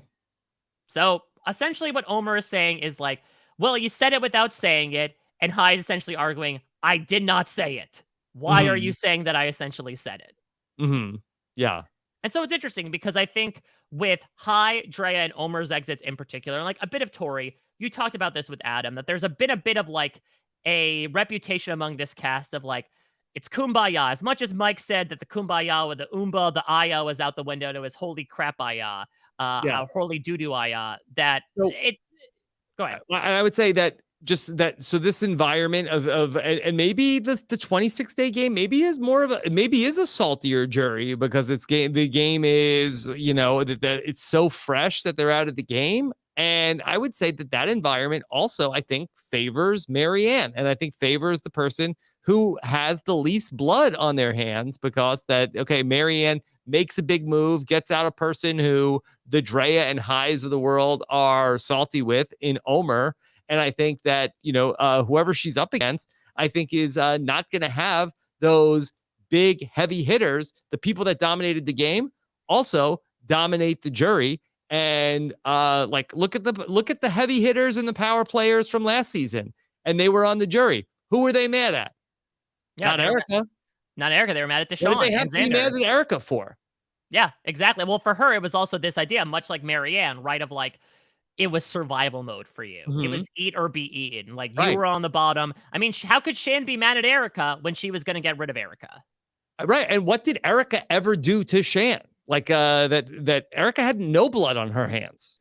So that being said, let me take a second to normalize hurt feelings, because I absolutely understand what you and others have been saying. And like, I know that we look to millennials versus Gen X as like this pitch perfect cast who they were all friends. And like, they all went out saying, good game, guys, pat on the back.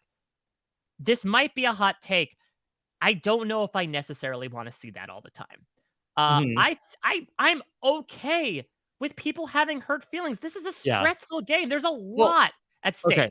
So how about this? I think that this cast, and maybe like the millennials versus Gen X, I think are doing more to hide that there is hurt feelings in the moment. And because I know for a fact, even the millennials versus Gen X cast, that there were, plenty of hurt feelings among the players in that season. But, it was sort of like not outwardly presented. Well, that's the thing, is that even for 42, it might have just been a thing of like being so in shock that you can't help but be celebratory. And then once everything sets in, once you're hit with the reality that you thought you had this guaranteed path to the $1 million and the title of sole survivor, and it has been snatched away from you, that all just comes into this crushing emotional breakdown. I just think for me, it's a matter of like, this is great. I love Dre's exit, but I love variety. And as a fandom, I don't want us to lambast the people that go out bitterly, to be completely candid. I love people I love freaking Judd in Guatemala going out and saying, I hope you get bitten by a crocodile.